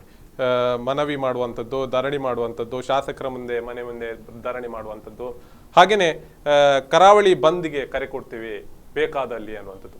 ಇದೆಲ್ಲವೂ ಮಾಡೋದಾದ್ರೆ ಇಷ್ಟು ಸಮಯ ಬೇಕಾಗಿತ್ತಾ? ಇಷ್ಟುವರೆಗೆ ಸೈಲೆಂಟ್ ಆಗಿ ಹೋರಾಟ ಮಾಡಿದ್ರಿ, ಇದಕ್ಕೆ ಉತ್ತರ ಸಿಗ್ಲಿಲ್ಲ. ಇನ್ನು ಇದು ಯಾವಾಗ ಮಾಡ್ಲಿಕ್ಕೆ ಆಗತ್ತಾ? ಮಾಡ್ತೀರಾ? ಇದಕ್ಕೆ ಉತ್ತರ ಬರೆದಿದ್ದರೂ ಖಂಡಿತವಾಗಿ ಇನ್ನು ಕರಾವಳಿ ಬಂದ್ ಮಾಡುವ ವ್ಯವಸ್ಥೆ ಕೂಡ ನಾವು ಮಾಡ್ತಾ ಇದ್ದೀವಿ. ಅಂದರೆ ಇಷ್ಟರವರೆಗೆ ನಾವು ಎಲ್ಲ ಹೋರಾಟವನ್ನು ಕೂಡ ಒಂದು ಹಿಂಸಾತ್ಮಕ ರೂಪದಲ್ಲಿ ಅದು ಹೋಗಬಾರ್ದು, ಅದೊಂದು ಮನವಿ ರೂಪದಲ್ಲೇ. ಬೀಡಿ ಕೈಗಾರಿಕೆಯ ಒಂದು ಇತಿಹಾಸದಲ್ಲೇ ಕೂಡ ಒಂದು ಪೈಸೆ ಅಥವಾ ಮೊದಲು ಆನೆಯಲ್ಲಿ ಮಜೂರಿ ಸಿಗ್ತಾಯಿತ್ತು. ಆಣೆ ಮಜೂರಿ ಕೂಡ ಹೋರಾಟ ಅಂದರೆ ಮಾಲೀಕರ ಮುಂದೆ ಅಥವಾ ಸರ್ಕಾರದ ಮುಂದೆ ಕಾನೂನು ಮಾಡಲಿಕ್ಕೆ ಹೋರಾಟ ಮಾಡಿದಂಥ ಒಂದು ಇತಿಹಾಸ ಇಲ್ಲಿಯ ಬೀಡಿ ಕಾರ್ಮಿಕರಿಗೆ ಇದೆ. ಆವಾಗ ಪ್ರತಿಯೊಂದು ಹೋರಾಟ ಕೂಡ ಮನವಿ ಅಥವಾ ಅದನ್ನು ಸ್ಪಂದಿಸದಿದ್ದರೆ ಮತ್ತೆ ಏನೋ ಒಂದು ಸಣ್ಣ ರೀತಿಯ ಪ್ರತಿಭಟನೆ ಅದನ್ನು ಮಾಡಿ ಪಿಕೆಟಿಂಗ್, ಈ ಥರ ಅಮರಣ ಉಪವಾಸ ಕೂಡ ನಮ್ಮ ಮುಖಂಡರು ಕೂತ್ಕೊಂಡಿರುವಂಥ ಇತಿಹಾಸದಲ್ಲಿದೆ. ಆ ಸಂದರ್ಭದಲ್ಲಿ ಕೂಡ ಇಂಥ ಒಂದು ಕಾನೂನು ಅಥವಾ ಈ ಮಾರಕವಾದಂಥ ಕಾನೂನುಗಳು ಇಷ್ಟವರೆಗೆ ಸರ್ಕಾರ ತಂದಿರಲಿಲ್ಲ. ಇತ್ತೀಚೆಗೆ 2005ರಿಂದ ಏನು ಕೇಂದ್ರ ಸರ್ಕಾರದ ಕಾನೂನುಗಳು ಈ ಬೀಡಿ ಉದ್ಯಮವನ್ನು ನಾಶ ಮಾಡುವಂಥದ್ದೇ ಅಥವಾ ಅದಕ್ಕೆ ಮಾರಕವಾದಂತೆ ಬಂದಿರುವಂಥದ್ದು. ಆವಾಗ ಧೂಮಪಾನ ನಿಷೇಧವನ್ನು ಹಿಂತೆಗಿಲಿಕ್ಕೂ ಕೂಡ ನಾವು ಶಾಂತ ರೀತಿಯ ಇಡೀ ಜಿಲ್ಲೆಯಲ್ಲೇ ಈ ಮೊನ್ನೆ ಏನು ಫೆಬ್ರವರಿ 9ಕ್ಕೆ ನಡೆಸಿದಂಥ ಅದೇ ರೂಪದಲ್ಲಿ ಒಂದು ಪ್ರದರ್ಶನವನ್ನು ಮಾಡಿದಂಥ ಒಂದು ನಿದರ್ಶನ ಇದೆ. ಆ ಸಂದರ್ಭದಲ್ಲಿ ಆ ಧೂಮಪಾನ ನಿಷೇಧವನ್ನು ಕಟ್ಟುನಿಟ್ಟಾಗಿ ಜಾರಿ ಮಾಡಲಿಲ್ಲ, ಸರ್ಕಾರ ಸ್ವಲ್ಪ ಸಡಿಲಿತ್ತು. ಅದೇನೋ ಇಷ್ಟರವರೆಗೆ ನಡ್ಕೊಂಡು ಬಂದಿದೆ, ಉದ್ಯಮ ನಡೀತಾ ಮುಂದೆ. ಅದೇ ರೀತಿ ಈ ಕೋಟ್ಪಾ ಕಾಯ್ದೆ ಕೂಡ ನಾವು ಸಾಕಷ್ಟು ಹೋರಾಟವನ್ನು ಕಳೆದ 2015ರಿಂದಲೇ ಅದನ್ನು ಮಾಡ್ತಾ ಬಂದಿದ್ದೇವೆ. ಏನು ಪ್ರಪೋಸಲನ್ನು ಇಲ್ಲಿ ಜಾರಿ ಮಾಡಲಿಕ್ಕೆ ಸರ್ಕಾರ ಅದಕ್ಕೆ ನೋಡಲ್ ಆಫೀಸರನ್ನು ನೇಮಕ ಮಾಡಿತ್ತು, ಪೊಲೀಸರಿಗೆ ಒಂದು ಚಾರ್ಜನ್ನು ಕೊಟ್ಟಿತ್ತು. ಆವಾಗಲೇ ಅದನ್ನು ಮನವಿ ರೂಪದಲ್ಲಿ ಅಥವಾ ನಮ್ಮ ಬೇರೆ ಬೇರೆ ರೀತಿಯಲ್ಲಿ ಅದನ್ನು ನಾವು ಪ್ರತಿಭಟನೆ ಮಾಡಿ ಸ್ವಲ್ಪ ಅದು ಕೂಡ ಸಡಿಲಿತ್ತು. ಆದರೆ ಇತ್ತೀಚೆಗೆ ಏಪ್ರಿಲ್ 1ರಿಂದ ಈ ಕಟ್ಟುನಿಟ್ಟಾಗಿ ಇದನ್ನು ಸರ್ಕಾರ ಜಾರಿ ಮಾಡುವಂಥ ಒಂದು ಪ್ರಕ್ರಿಯೆಗೆ ಕೈ ಹಾಕಿದ್ರಿಂದ ಇವತ್ತು ಮಾಲಕರು ಯಾವ ಮುನ್ಸೂಚನೆ ನೀಡದೆ ಇವತ್ತು ಬೀಡಿ ಉದ್ಯಮವನ್ನು ನಿಲ್ಲಿಸಿದ್ದಾರೆ. ಸರಿ, ನೀವು ಹೇಳುವಂಥದ್ದು ಹೋರಾಟಗಳನ್ನು ಮಾಡಿದ್ದೀರಿ. ಸರಿ, ಬೀಡಿ ಕಾರ್ಮಿಕರಿಗೆ ಅವರ ಒಂದು ಆರೋಪ ಇದೆ. ಬೀಡಿ ಕಾರ್ಮಿಕರು ಅವರ ಏನು ಒಳಿತಿಗಾಗಿ ನೀವು ಮಾಡ್ತಾ ಇಲ್ಲ, ಸಂಘಟನೆಯ ಮುಖಂಡರು ಏನಿದ್ದಾರೆ ಅವರು ಸೈಲೆಂಟ್ ಆಗಿಬಿಡ್ತಾರೆ. ಯಾಕೆ ಸೈಲೆಂಟ್ ಆಗಿದ್ದಾರೆ ಅನ್ನುವಂಥದ್ದು ಗೊತ್ತಾಗ್ತಾ ಇಲ್ಲ. ಯಾವಾಗಲೂ ಒಮ್ಮೆ ನಿದ್ದೆಯಿಂದ ಎಚ್ಚೆತ್ತುಕೊಂಡು ಪ್ರತಿಭಟನೆಗೆ ಮುಂದಾಗ್ತಾರೆ, ಮತ್ತೆ ಅದೇ ರೂಪವನ್ನು ತಾಳ್ತದೆ. ಇಚ್ಛಾಶಕ್ತಿಯ ಕೊರತೆಯ ಸಂಘಟನೆಯ ಮುಖಂಡರಿಗೆ ಇಲ್ಲ. ಅಂದರೆ ಅದು ಇಷ್ಟರವರೆಗೆ ಈ ಹೋರಾಟದಲ್ಲಿ ಈಗ ಜಂಟಿಯಾಗಿ ನಾವು ವೇದಿಕೆಯನ್ನು ರಚಿಸಿಕೊಂಡಿರುವಂಥದ್ದು ಈ ಸರ್ಕಾರದ ಧೋರಣೆ ವಿರುದ್ಧವಾಗಿರುವಂಥದ್ದು. ಯಾವಾಗಲೂ ನಾವು ಪ್ರತಿಯೊಂದು ಅಂಶ ಬಂದಾಗ ಅದನ್ನು ಎಲ್ಲ ಸಂಘಟನೆಯು ಆ ಸಂಘಟನೆಯ ನೇತೃತ್ವದಲ್ಲಿ ಮಾಡಿರುವಂಥದ್ದು ಆ ಇಶ್ಯೂಗೆ ಸಂಬಂಧಪಟ್ಟೆ. ಆದರೆ ಈಗ ಈ ಕೋಟ್ಪಾ ಕಾಯ್ದೆಯ ವಿರುದ್ಧವಾಗಿ ಬಂದಿರುವಂಥದ್ದು ಎಲ್ಲಿ ಕೂಡ ನಾವು ಫೈಲರ್ ಆಗುವಂಥ ಅಥವಾ ಒಂದ್ಸಲ ಮಾಡಿ ಅದನ್ನು ನಿಲ್ಲಿಸಿದಂಥ ಹೋರಾಟ ಈ ಇದರಲ್ಲಿ ಆಗಿಲ್ಲ ಇಷ್ಟವರೆಗೆ. ಇದೀಗ ಮುಂದುವರಿತಾ ಇದೆ ಹೋರಾಟ ಆಗುತ್ತೆ. ಆದ್ರೆ ಸ್ವಲ್ಪ ದಿವಸದಲ್ಲಿ ನಿದ್ದೆಗೆ ಜಾರತ್ತೆ, ಮತ್ತೆ ಅದರ ಸೈಲೆಂಟ್, ಅದರ ಸುದ್ದಿ ಬರಲ್ಲ. ಮತ್ತೆ ಅದೇ ಫೆಬ್ರವರಿ 9ಕ್ಕೆ ನಾವು ಏನು ರ್ಯಾಲಿ ಮಾಡಿದ್ದೇವೆ, ಆ ನಂತರ ಪ್ರತಿಯೊಂದು ಮಂತ್ರಿಗಳನ್ನು ನೋಡುವಂಥದ್ದು, ಮನವಿ ಕೊಡುವಂಥ ಕಾರ್ಯಕ್ರಮ ನಿರಂತರ ಮಾಡ್ತಾ ಬಂದಿದ್ದೇವೆ ನಾವು. ಈಗ ಏಪ್ರಿಲ್ 1ರಿಂದ ಇದನ್ನು ಜಾರಿ ಮಾಡುವ ನಿಟ್ಟಿನಲ್ಲಿ ಮಾಲೀಕರ ಒಂದು ನಿಲುಮೆ ಏನಿತ್ತು ಅಂತ ಹೇಳಿದರೆ, ಅವರು ಕೋರ್ಟಿಗೆ ಹೋಗಿದ್ದಾರೆ ಅಥವಾ ಅದಕ್ಕೆ ಪೂರಕವಾಗಿ ಸರ್ಕಾರವನ್ನು ಮಂತ್ರಿಗಳನ್ನು ನೋಡ್ತಾ ಇದ್ದಾರೆ, ಮಾತುಕತೆ ನಡೀತಾ ಇದೆ ಅನ್ನುವಂಥ ಒಂದು ನಮಗೆ ಅವರಿಂದ ನ್ಯೂಸ್ ಬರ್ತಾ ಇತ್ತು, ಮಾಹಿತಿ ಬರ್ತಾ ಇತ್ತು ಅಷ್ಟೇ. ಆದರೆ ಇವತ್ತು ಏಕಾಏಕಿಯಾಗಿ ಬೀಡಿ ಮಾಲೀಕರು ಈ ಕೈಗಾರಿಕೆಯನ್ನು ಮುಚ್ಚುವಂಥ ಒಂದು ತೀರ್ಮಾನಕ್ಕೆ ಬಂದಿರೋದರಿಂದ ಇನ್ನು ಇದನ್ನು ಉಳಿಸಲಿಕ್ಕೆ ಅಥವಾ ಈ ಕಾರ್ಮಿಕರ ಒಂದು ಅಸ್ತಿತ್ವವನ್ನು ಅಥವಾ ಅವರ ಉದ್ಯೋಗವನ್ನು ಉಳಿಸಲಿಕ್ಕೆ ಒಂದು ಈ ಹೋರಾಟ ಮಾಡಲೇಬೇಕಾಗ್ತದೆ ನಾವು ಅನ್ನುವಂಥ ತೀರ್ಮಾನ. ಸರಿ, ಬದಲಿ ವ್ಯವಸ್ಥೆಗೆ ಹೋರಾಟ ಅನ್ನುವಂಥದ್ದನ್ನು ಹೆಚ್ಚು ಒತ್ತು ನೀಡ್ತಾ ಇಲ್ಲ, ಅದನ್ನೇ ಕಂಟಿನ್ಯೂ ಮಾಡಿ ಅಥವಾ ಬಿಡಿ ಮತ್ತೆ ಸಡಿಲಿಸಿ ಕಾನೂನು ಕ್ರಮಗಳನ್ನು ಅಂತ ಹೇಳ್ತಾ ಇರುವಂಥದ್ದು. ನೀವು ಬದಲಿ ವ್ಯವಸ್ಥೆಗೆ ಒತ್ತಡಗಳನ್ನು ಮಾಡ್ಬೋದಿತ್ತಲ್ಲ, ಪ್ರತಿಭಟನೆಯಲ್ಲಿ ಬದಲಿ ವ್ಯವಸ್ಥೆಗಳನ್ನು ಮಾಡಿ, ಅಪ್ಪ ನಮಗೆ ಬಿಡಿ ಉದ್ಯಮ ಬೇಕಂತಿಲ್ಲ, ಬದಲಿ ವ್ಯವಸ್ಥೆಗೆ ಒತ್ತಡ ಹಾಕುವಂಥದ್ದು ನೀವು ಮಾಡ್ತಾ ಇಲ್ಲ. ಇಲ್ಲ, ಬದಲಿ ವ್ಯವಸ್ಥೆಯನ್ನು ಮಾಡಬೇಕಂತೇಳಿ ನಾವು ಸರ್ಕಾರಕ್ಕೆ ಬದಲಿ ವ್ಯವಸ್ಥೆಯನ್ನು ಮಾಡಿ ಈ ಕಾನೂನನ್ನು ನೀವು ಜಾರಿಗೊಳಿಸಿ ಅನ್ನುವಂಥ ನಮ್ಮ ಈಗಿನ ಒಂದು ಹೋರಾಟದ ಉದ್ದೇಶನೇ ಇದೆ. ನೀವು ಏನೋ ಒಂದು ಬದಲಿ ಉದ್ಯೋಗ ಕಲ್ಪನೆ ಕೂಡ ಇಲ್ಲದೆ ಅದನ್ನು ಬಂದ್ ಮಾಡುವಂಥದ್ದು ಸರಿಯಲ್ಲ. ಅಥವಾ ಒಂದು ಅವರಿಗೆ ಒಂದು ಪೆನ್ಷನ್ ಕೊಡಿ ಬದುಕಲಿಕ್ಕೆ, ಏನೋ ಅವ್ರು ನಿರಾಶ್ರಿತರಾಗ್ತಾರೆ, ಅವರಿಗೆ ಒಂದು ಪೆನ್ಷನ್ ಕೊಡುವಂಥದ್ದು, ಅದಕ್ಕೆ ಬೇಕಾದಂಥ ಒಂದು ಪೂರಕ ವ್ಯವಸ್ಥೆ. ಈಗ ಪ್ರಾವಿಡೆಂಟ್ ಫಂಡಲ್ಲಿರುವಂಥ ಅನ್ಕ್ಲೈಮ್ಡ್ ಹಣ ಇರ್ಬೋದು, ವೆಲ್ಫೇರ್ ಫಂಡಲ್ಲಿರುವಂಥ ಕೋಟ್ಯಾಂತರ ರೂಪಾಯಿ ಇರ್ಬೋದು, ಅದನ್ನು ನಿಯೋಜಿಸಿ ಸರ್ಕಾರ ಒಂದಷ್ಟು ಅನುದಾನ ಅದಕ್ಕೆ ನೀಡಿ ಈ ಒಂದು ಲಕ್ಷಾಂತರ ಕಾರ್ಮಿಕರ ಭವಿಷ್ಯ ಏನಿದೆ, ಅವರ ಮಕ್ಕಳ ವಿದ್ಯಾಭ್ಯಾಸದ ಇದಿದೆ ಅಥವಾ ಒಂದು ಅವರಿಗೆ ಔದ್ಯೋಗಿಕ ಇದರಲ್ಲಿ ಬರುವಂಥ ಇದಿರ್ಬೋದು, ಎಲ್ಲದಕ್ಕೂ ಕೂಡ ಸರ್ಕಾರ ಅದನ್ನು ಒಂದು ಬದಲಿ ವ್ಯವಸ್ಥೆಯನ್ನು ಮಾಡಿ ಈ ಕೈಗಾರಿಕೆಯನ್ನು ಮುಚ್ಚಬಹುದು. ಅಥವಾ ಆರೋಗ್ಯದ ನೆಪದಲ್ಲಿ ಅದನ್ನು ಒಂದು ಬೀಡಿ ಉದ್ಯಮವನ್ನು ಅಥವಾ ತಂಬಾಕು ನಿಷೇಧ ಮಾಡುವಂಥದ್ದನ್ನು ಜಾರಿ ಮಾಡುವಂಥಕ್ಕೂ ನಮ್ಮದೇನು ವಿರೋಧ ಇಲ್ಲ. ಈಗಾಗಲೇ ನೀವು ನೋಡಿರ್ಬೋದು, ಮಾರುಕಟ್ಟೆಯಲ್ಲಿ ಇದೀಗ ಗುಟುಕ ಮತ್ತೆ ವ್ಯತಿರಿಕ್ತವಾಗಿ ಬದಲಿ ವ್ಯವಸ್ಥೆಗಳು ಮಾಡಿದೆ. ಬದಲಿ ಅಂದ್ರೆ ಇದೀಗ ನೀವು ನೋಡಿರ್ಬೋದು, ಗುಟ್ಕಾ ಅಂದ್ರೆ ಅದರಲ್ಲಿ ಸುಪಾರಿ ಇರುವಂತ ಒಂದು ಪ್ಯಾಕೆಟ್ ಅನ್ನು ನೀಡುವಂಥದ್ದು, ತಂಬಾಕಿರುವಂತ ಪ್ಯಾಕೆಟ್ ಅನ್ನು ನೀಡುವಂಥದ್ದು. ಹಾಗಾದ್ರೆ ಹೀಗೆ ಮಾಡಬಹುದು. ಬಿಡಿ ಒಂದು ಕಡೆಯಲ್ಲಿ ತಂಬಾಕು ಅನ್ನೋ ರೀತಿಯಲ್ಲಿ ಇಟ್ರೆ ಮುಂದಿನ ದಿನಗಳಲ್ಲಿ ನೀವೇ ಕಟ್ಟಿಕೊಂಡು ಸೇದಿ ಅಂತ ಹೇಳಿದ್ರೆ ಏನು ಸಮಸ್ಯೆ ಇಲ್ಲ ಆರೋಗ್ಯ ಸಚಿವರಿಗೆ. ಹಾಗಾದ್ರೆ ಬದಲಿ ವ್ಯವಸ್ಥೆಗೆ ಯಾಕೆ ಮುಂದಾಗ್ತಾ ಇಲ್ಲ? ಹೌದು, ಅದೇ ಈಗ ಆರೋಗ್ಯದ ದೃಷ್ಟಿಯಿಂದ ನಾವು ಹೇಳುದು ಎಲ್ಲ ಪ್ರಾಡಕ್ಟ್ಗಳನ್ನು ಬಂದ್ ಮಾಡಬಹುದಿತ್ತು, ತಂಬಾಕು ಅಪಾಯವಾದಂತ ಈಗ ಮದ್ಯಪಾನ ಮಹಿಳೆಯರು ಹೇಳ್ತಾ ಇದ್ದಾರೆ. ಈಗ ಮದ್ಯಪಾನ ಇದಕ್ಕಿಂತ ಡಬಲ್ ಅದರಲ್ಲಿ ಆರೋಗ್ಯಕ್ಕೆ ತೊಂದರೆ ಇದೆ, ಅದನ್ನು ನಿಷೇಧ ಮಾಡ್ತಾ ಇಲ್ಲ ಸರ್ಕಾರ. ಅದಕ್ಕೆ ಒಂದು ಕಟ್ಟುನಿಟ್ಟಾದ ನಿಯಮ ಅದೇನು ಮಾಡ್ತಾ ಇಲ್ಲ. ಅದಕ್ಕೆ ಇವತ್ತು ಬಿಡಿಎ ಮಾತ್ರ ಪರವಾನಗಿ ಕೊಡ್ತಾ ಇದೆ ಪುನಃ ಸರ್ಕಾರ ಧೂಮಪಾನಕ್ಕೆ, ಇದು ಮದ್ಯಪಾನ ಕೊಡ್ತಾ ಇದ್ದಾರೆ. ಧೂಮಪಾನವನ್ನು ಬಂದ್ ಮಾಡ್ತಾ ಇದೆ, ಮದ್ಯಪಾನವನ್ನು ಪುನಃ ಬೇರೆ ಪರವಾನಗಿ ಕೊಟ್ಟು ಅದನ್ನು ಜೀವಂತವಾಗಿರಿಸ್ತದೆ. ಅಲ್ಲ, ಈಗ ನೀವು ನೋಡಿರ್ಬೋದು, ಬಿಡಿಯ ಹೆಸರಲ್ಲಿ ಸಿಗರೇಟಿಗೆ ಬರೆ ಬೀಳ್ತದೆ ಅನ್ನುವಂಥದ್ದು ಇದೀಗ ಎಚ್ಚೆತ್ತುಕೊಂಡಿದ್ದಾರೆ. ಮೊದಲಿಗೆ ಬಿಡಿಯನ್ನೇ ಟಾರ್ಗೆಟ್ ಮಾಡಿದ್ರು, ಮತ್ತೆ ಸಿಗರೇಟ್ ಸೇದುವವರಿಗೆ ಬಹಳಷ್ಟು ಟಾರ್ಗೆಟ್ ಗಳನ್ನು ಈಗ ಮಾಡ್ತಾ ಇರುವಂತದ್ದು. ನೀವು ಒಂದು ಕಾಯ್ದೆಯನ್ನು ಪ್ರಕ್ರಿಯೆಯನ್ನು ನೋಡಿರ್ಬೋದು, ಸಿಗರೇಟ್ ನಲ್ಲಿ ಪ್ಯಾಕೆಟ್ ಅನ್ನು ಮಾರಬಹುದು, ಸಿಂಗಲ್ ಆಗಿ ಮಾರಬಾರ್ದು. ಇದರ ಅರ್ಥ ಏನು ನಿಜವಾಗಿ? ಹಾಗಾದ್ರೆ ಒಂದು ಸೇದ್ಬಹುದು, 12 ಸೇದಬಾರ್ದು ಅನ್ನುವಂಥದ್ದು. ಒಂದೊಂದು ರೀತಿಯ ಅದಕ್ಕೆ ಒಂದು ಎಲ್ಲಿ ಕೂಡ ಈ ಅವರ ಕಾನೂನಿಗೂ ಇಲ್ಲಿ ಇರುವಂಥ ಬೇರೆ ಬೇರೆ ಒಂದು ಪ್ರಾಡಕ್ಟ್ ಅದರಲ್ಲಿರುವಂಥ ನಿಯಮ ಅಥವಾ ಅದನ್ನು ಇದು ಮಾಡಿದಾಗ ಸರ್ಕಾರಕ್ಕೆ ಒಂದೇ ಉದ್ದೇಶ ಅಲ್ಲಿ ಎಲ್ಲಿಯೂ ಕಾಣ್ತಾ ಇಲ್ಲ. ಒಂದೊಂದು ರೀತಿ ಪಾರ್ಸಲಿಟಿ ಮಾಡ್ತಾ ಇದ್ದಾರೆ. ಕೂಡಲೇ ಅದರ ಪ್ರಾಡಕ್ಟ್ ಯಾವ್ದನ್ನು ಮಾರುವಂತ ವ್ಯವಸ್ಥೆಗಳಿಲ್ಲ, ಎಲ್ಲವನ್ನು ಬ್ಯಾನ್ ಮಾಡಬೇಕು. ಹೌದು, ಮಾತ್ರ ಬ್ಯಾನ್ ಮಾಡುವ ಎಲ್ಲೆಲ್ಲಿ ತಂಬಾಕು ಅಂಶಗಳು ಬರುತ್ತೆ ಅದನ್ನೆಲ್ಲ ಬ್ಯಾನ್ ಮಾಡಬೇಕು. ಇದಕ್ಕೆ ನೀವು ಒತ್ತಡ ಹಾಕ್ತಾ ಇಲ್ಲ? ಅಲ್ಲ, ಹಾಕಿದ್ದೇವೆ ನಾವು. ನಮ್ಮ ಪ್ರತಿಯೊಂದು ಇದರಲ್ಲಿ ಅದನ್ನ ಕೊಡ್ತಾ ಇದ್ದೇವೆ ಅದನ್ನು ಸರ್ಕಾರಕ್ಕೆ. ಪ್ರತ್ಯೇಕವಾಗಿ ಕೂಡ ನಾವು ಎಷ್ಟೋ ಸಲ ಈ ಗುಟ್ಕಾ ಪಾನ್ ಇದರ ಬಗ್ಗೆ ಹೇಳಿದ್ದೇವೆ ಸರ್ಕಾರ. ಸರಿ, ಬದಲಿ ವ್ಯವಸ್ಥೆಗೆ ಸರ್ಕಾರ ಮುಂದಾಗುತ್ತೆ. ಬದಲಿ ವ್ಯವಸ್ಥೆ ಏನ್ ಬಯಸ್ತೀರಾ ನೀವು? ಹಾಗಾದ್ರೆ ಬದಲಿ ವ್ಯವಸ್ಥೆ ಅಂತ ಹೇಳಿದ್ರೆ ಈಗ ಎಷ್ಟೋ ಸಲ ಇಲ್ಲಿ ILO ಅವರು ಬಂದು ಇಲ್ಲಿ ಸಮೀಕ್ಷೆ ಮಾಡ್ತಾರೆ ಅಥವಾ ಒಂದು ಬೇರೆ ಬೇರೆ ಸೂಚನೆ ತಗೊಳ್ತಾರೆ. ಆವಾಗ ಬೇರೆ ಬೇರೆ ಸಂಘಟನೆ, ನಮ್ಮ ಕೆಲ ಸಂಘಟನೆಗಳಿಂದ ಅಥವಾ ಕಾರ್ಮಿಕರಿಂದ ಕೆಲವು ಸೂಚನೆ ಬಂದಿರ್ತದೆ. ಸ್ವಸಹಾಯ ಸಂಘಟನೆಯ ಮೂಲಕ ನಾವು ಸೆಲ್ಫ್ ಹೆಲ್ಪ್ ಗ್ರೂಪ್ನ ಮುಖಾಂತರ ಪ್ರಾಡಕ್ಟನ್ನು ಮಾಡ್ತೇವೆ. ಆದರೆ ಅದು ಕೂಡ ಎಲ್ಲಿಯೂ ಒಂದು ಅದರ ಇದು ಫಲಿತಾಂಶ ಎಲ್ಲಿ ಕೂಡ ಅದು ಒಂದು ಸಫಲತೆ ಕಾಣ್ತಾ ಇಲ್ಲ. ಎಲ್ಲ ಕಡೆ ಹಾಕಿದಂಥ ಬಂಡವಾಳ ತೆಗಿಲಿಕ್ಕೆ ಸಾಧ್ಯ ಆಗ್ತಾ ಇಲ್ಲ. ಅಂದರೆ ಬೇರೆ ಬೇರೆ ಈಗ ಎಷ್ಟೋ ಪ್ರಾಡಕ್ಟ್ಗಳು ವಿದೇಶದ ದೊಡ್ಡ ದೊಡ್ಡ ಕಂಪನಿಯಿಂದಲೇ ಇಲ್ಲಿ ಮಾರಾಟ ಆಗುವಾಗ ಇಲ್ಲಿ ನಮ್ಮ ಸೆಲ್ಫ್ ಹೆಲ್ಪ್ ಗ್ರೂಪಲ್ಲಿ ಮಾಡಿದ್ದನ್ನು ಅವರು ಮಾಡುವಂಥ ಕಾಸ್ಟಲ್ಲಿ ಅದನ್ನು ಮಾರಲಿಕ್ಕೆ ಸಾಧ್ಯ ಆಗ್ತಾ ಇಲ್ಲ. ಅದಕ್ಕೆ ಮಾರುಕಟ್ಟೆ ಇಲ್ಲದಿದ್ದರೆ ಅದು ಮುಚ್ಚಿ ಹೋಗುವಂಥದ್ದು. ಇನ್ನೊಂದು ಮುಖ್ಯವಾದ ಅಂಶ, ಅಗರಬತ್ತಿ ಅನ್ನುವಂಥದ್ದು ನಾವು ದೇವಾಲಯಗಳಲ್ಲಿ ಹೊತ್ತಿಸುವಂಥದ್ದು.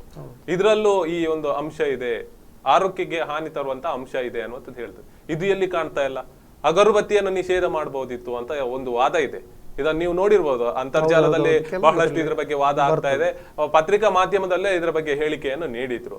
ಹಾಗಾದ್ರೆ ಮುಂದಿನ ದಿನಗಳಲ್ಲಿ ಅಗರಬತ್ತಿಯ ಪರ್ಯಾಯ ವ್ಯವಸ್ಥೆ ನೀಡಿದ್ರೆ ಇದನ್ನು ಬ್ಯಾನ್ ಮಾಡುವಂತ ವ್ಯಕ್ತಿಗಳು ಇದ್ದಾರೆ ಅನ್ನುವಂಥದ್ದು ಮುನ್ಸೂಚನೆ ಇದೆ. ಅಗರಬತ್ತಿ ಅನ್ನುವಂಥದ್ದು ಪ್ರಾಡಕ್ಟ್ ಬೀಡಿ ಉದ್ಯಮಕ್ಕೆ ಸಕಾಲವಾದ ಒಂದು ಸಂಬಂಧಗಳಿದೆ. ಅದನ್ನು ಪರ್ಯಾಯ ವ್ಯವಸ್ಥೆಗೆ ಅದನ್ನು ಒಳ್ಳೆ ಉದ್ಯಮ, ಅದು ಬಹಳಷ್ಟು ಜನರು ಅದನ್ನು ಬಳಸ್ಕೋತಾರೆ. ಹಾಗಾದ್ರೆ ಅದಕ್ಕೆ ಒಗ್ಗಿಕೊಂಡ್ರೆ, ಅದಕ್ಕೂ ಇಂಥ ಗತಿಯೇ ಬಂದ್ರೆ ಏನ್ ಮಾಡ್ತೀರಾ ಮುಂದೆ? ಅದೇ ಅಂಥ ಒಂದು ಅಸಂಘಟಿತ ವಲಯದ ಈ ಲಕ್ಷಾಂತರ ಕಾರ್ಮಿಕರಿಗೆ ಒಂದು ಪರ್ಯಾಯ ಉದ್ಯೋಗದ ಸೃಷ್ಟಿ ಸರ್ಕಾರದಿಂದ ಮಾಡಲಿಕ್ಕೆ ಸಾಧ್ಯ ಇದೆ ಅನ್ನುವಂಥ ಒಂದು ಜಿಜ್ಞಾಸೆ ಕೂಡ ಈಗ ನಾವು ಕಾರ್ಮಿಕ ಮುಖಂಡರಲ್ಲಿದೆ, ಕಾರ್ಮಿಕರಲ್ಲಿದೆ, ಸಾಧಾರಣ ಎಲ್ಲರಲ್ಲೂ ಕೂಡ ಬರುವಂಥದ್ದೇ. ಅದು ಹೆಚ್ಚಾಗಿ ಅವಿದ್ಯಾವಂತರೇ ಬೀಡಿ ಕಾರ್ಮಿಕರಾಗಿದ್ದಾರೆ. ಇದೇ ಹೋರಾಟಕ್ಕೆ ಹಿಂದರಲಿಕ್ಕೆ ಒಂದು ಕಾರಣ ಅನ್ನುವಂಥದ್ದು. ಹಾಗಾದ್ರೆ ಸಂಘಟಿತ ಅಂದರೆ ಈಗ ಈ ಬೀಡಿ ಕಾರ್ಮಿಕರನ್ನ ಒಟ್ಟು ಮಾಡುವಂಥದ್ದಂದರೆ ಪ್ರತಿ ಮನೆಯಲ್ಲಿ ಅವರು ದುಡಿಯುವಂಥವ್ರು. ಈಗ ನಾವು ಸಂಘಟಕರಿಗೆ ಕೂಡ ಕಷ್ಟ ಏನಂತ ಹೇಳಿದರೆ, ಆ ಕಾರ್ಮಿಕರನ್ನ ಪ್ರತಿಯೊಬ್ಬರನ್ನ ನಾವು ನೋಡಿ ಈ ಒಂದು ಇದರ ಬಗ್ಗೆ ಅರಿವು ಮೂಡಿಸಿ ಸರ್ಕಾರದ ಕಾರ್ಮಿಕ ವಿರೋಧಿ ಧೋರಣೆ ಇರ್ಬೋದು ಅಥವಾ ಈ ಒಂದು ಕೋಟ್ಪ ಕಾಯ್ದೆ ಇರ್ಬೋದು, ಯಾವುದು ಅದನ್ನು ಮನವರಿಕೆ ಮಾಡಬೇಕಿದ್ರೆ ನಮಗೆ ತುಂಬ ಕಾಲಾವಕಾಶ ಬೇಕಾಗ್ತದೆ, ಸಾಕಷ್ಟು ಕಾರ್ಯಕರ್ತರು ಬೇಕಾಗ್ತದೆ. ಅಂದರೆ ಈಗ ವಾಲಂಟಿಯರ್ ಆಗಿ ಆ ಒಂದು ಕೈಗಾರಿಕೆಯಿಂದ ಕಾರ್ಮಿಕರ ಒಂದು ಕಡೆಯಿಂದ ಕೂಡ ಈ ಕೆಲಸ ಮಾಡಲಿಕ್ಕೆ ಬರುವಂಥವ್ರಿಲ್ಲ. ಈಗ ಕಾಂಟ್ರಾಕ್ಟ್ದಾರರು ಅವರಿಗೆ ದಿನನಿತ್ಯ ಅವರಿಗೆ ಸಿಗ್ತಾರೆ ಬೀಡಿ ಕೆಲಸದ ಒಂದು ನೆಪದಿಂದ. ಸಾಕಷ್ಟು ಕಾಂಟ್ರಾಕ್ಟ್ದಾರರ ಮುಖಾಂತರ ಕೂಡ ಈ ಒಂದು ಹೋರಾಟವನ್ನು ನಾವು ಈಗ ಹೆಚ್ಚು ಅದನ್ನು ಪ್ರಬಲವಾಗಿ ಮುಂದೊಡ್ಲಿಕ್ಕೆ ನಾವು ಈ ಪ್ರಯತ್ನವನ್ನು ನಡೆಸ್ತಾ ಇದ್ದೇವೆ. ಈಗ ಎಲ್ಲೋ ಬೀಡಿ ಕಾರ್ಮಿಕರಿಗೆ ಬೇಕಾಗಿ ಹೋರಾಟ ನಡೀತಾ ಇಲ್ಲ, ಬೀಡಿ ಕಂಪನಿಗಳ ಲಾಬಿ ನಡೀತಾ ಇದೆ. ಬೀಡಿ ಉದ್ಯಮಿಗಳಿಗೋಸ್ಕರ ಕಂಪನಿಗಳು ಎದುರಾಗ್ತಾ ಇರುವಂತದ್ದು ಬೀಡಿ ಕಾರ್ಮಿಕರನ್ನು ಅನ್ನುವಂಥದ್ದು ದೂರ ಇದೆ.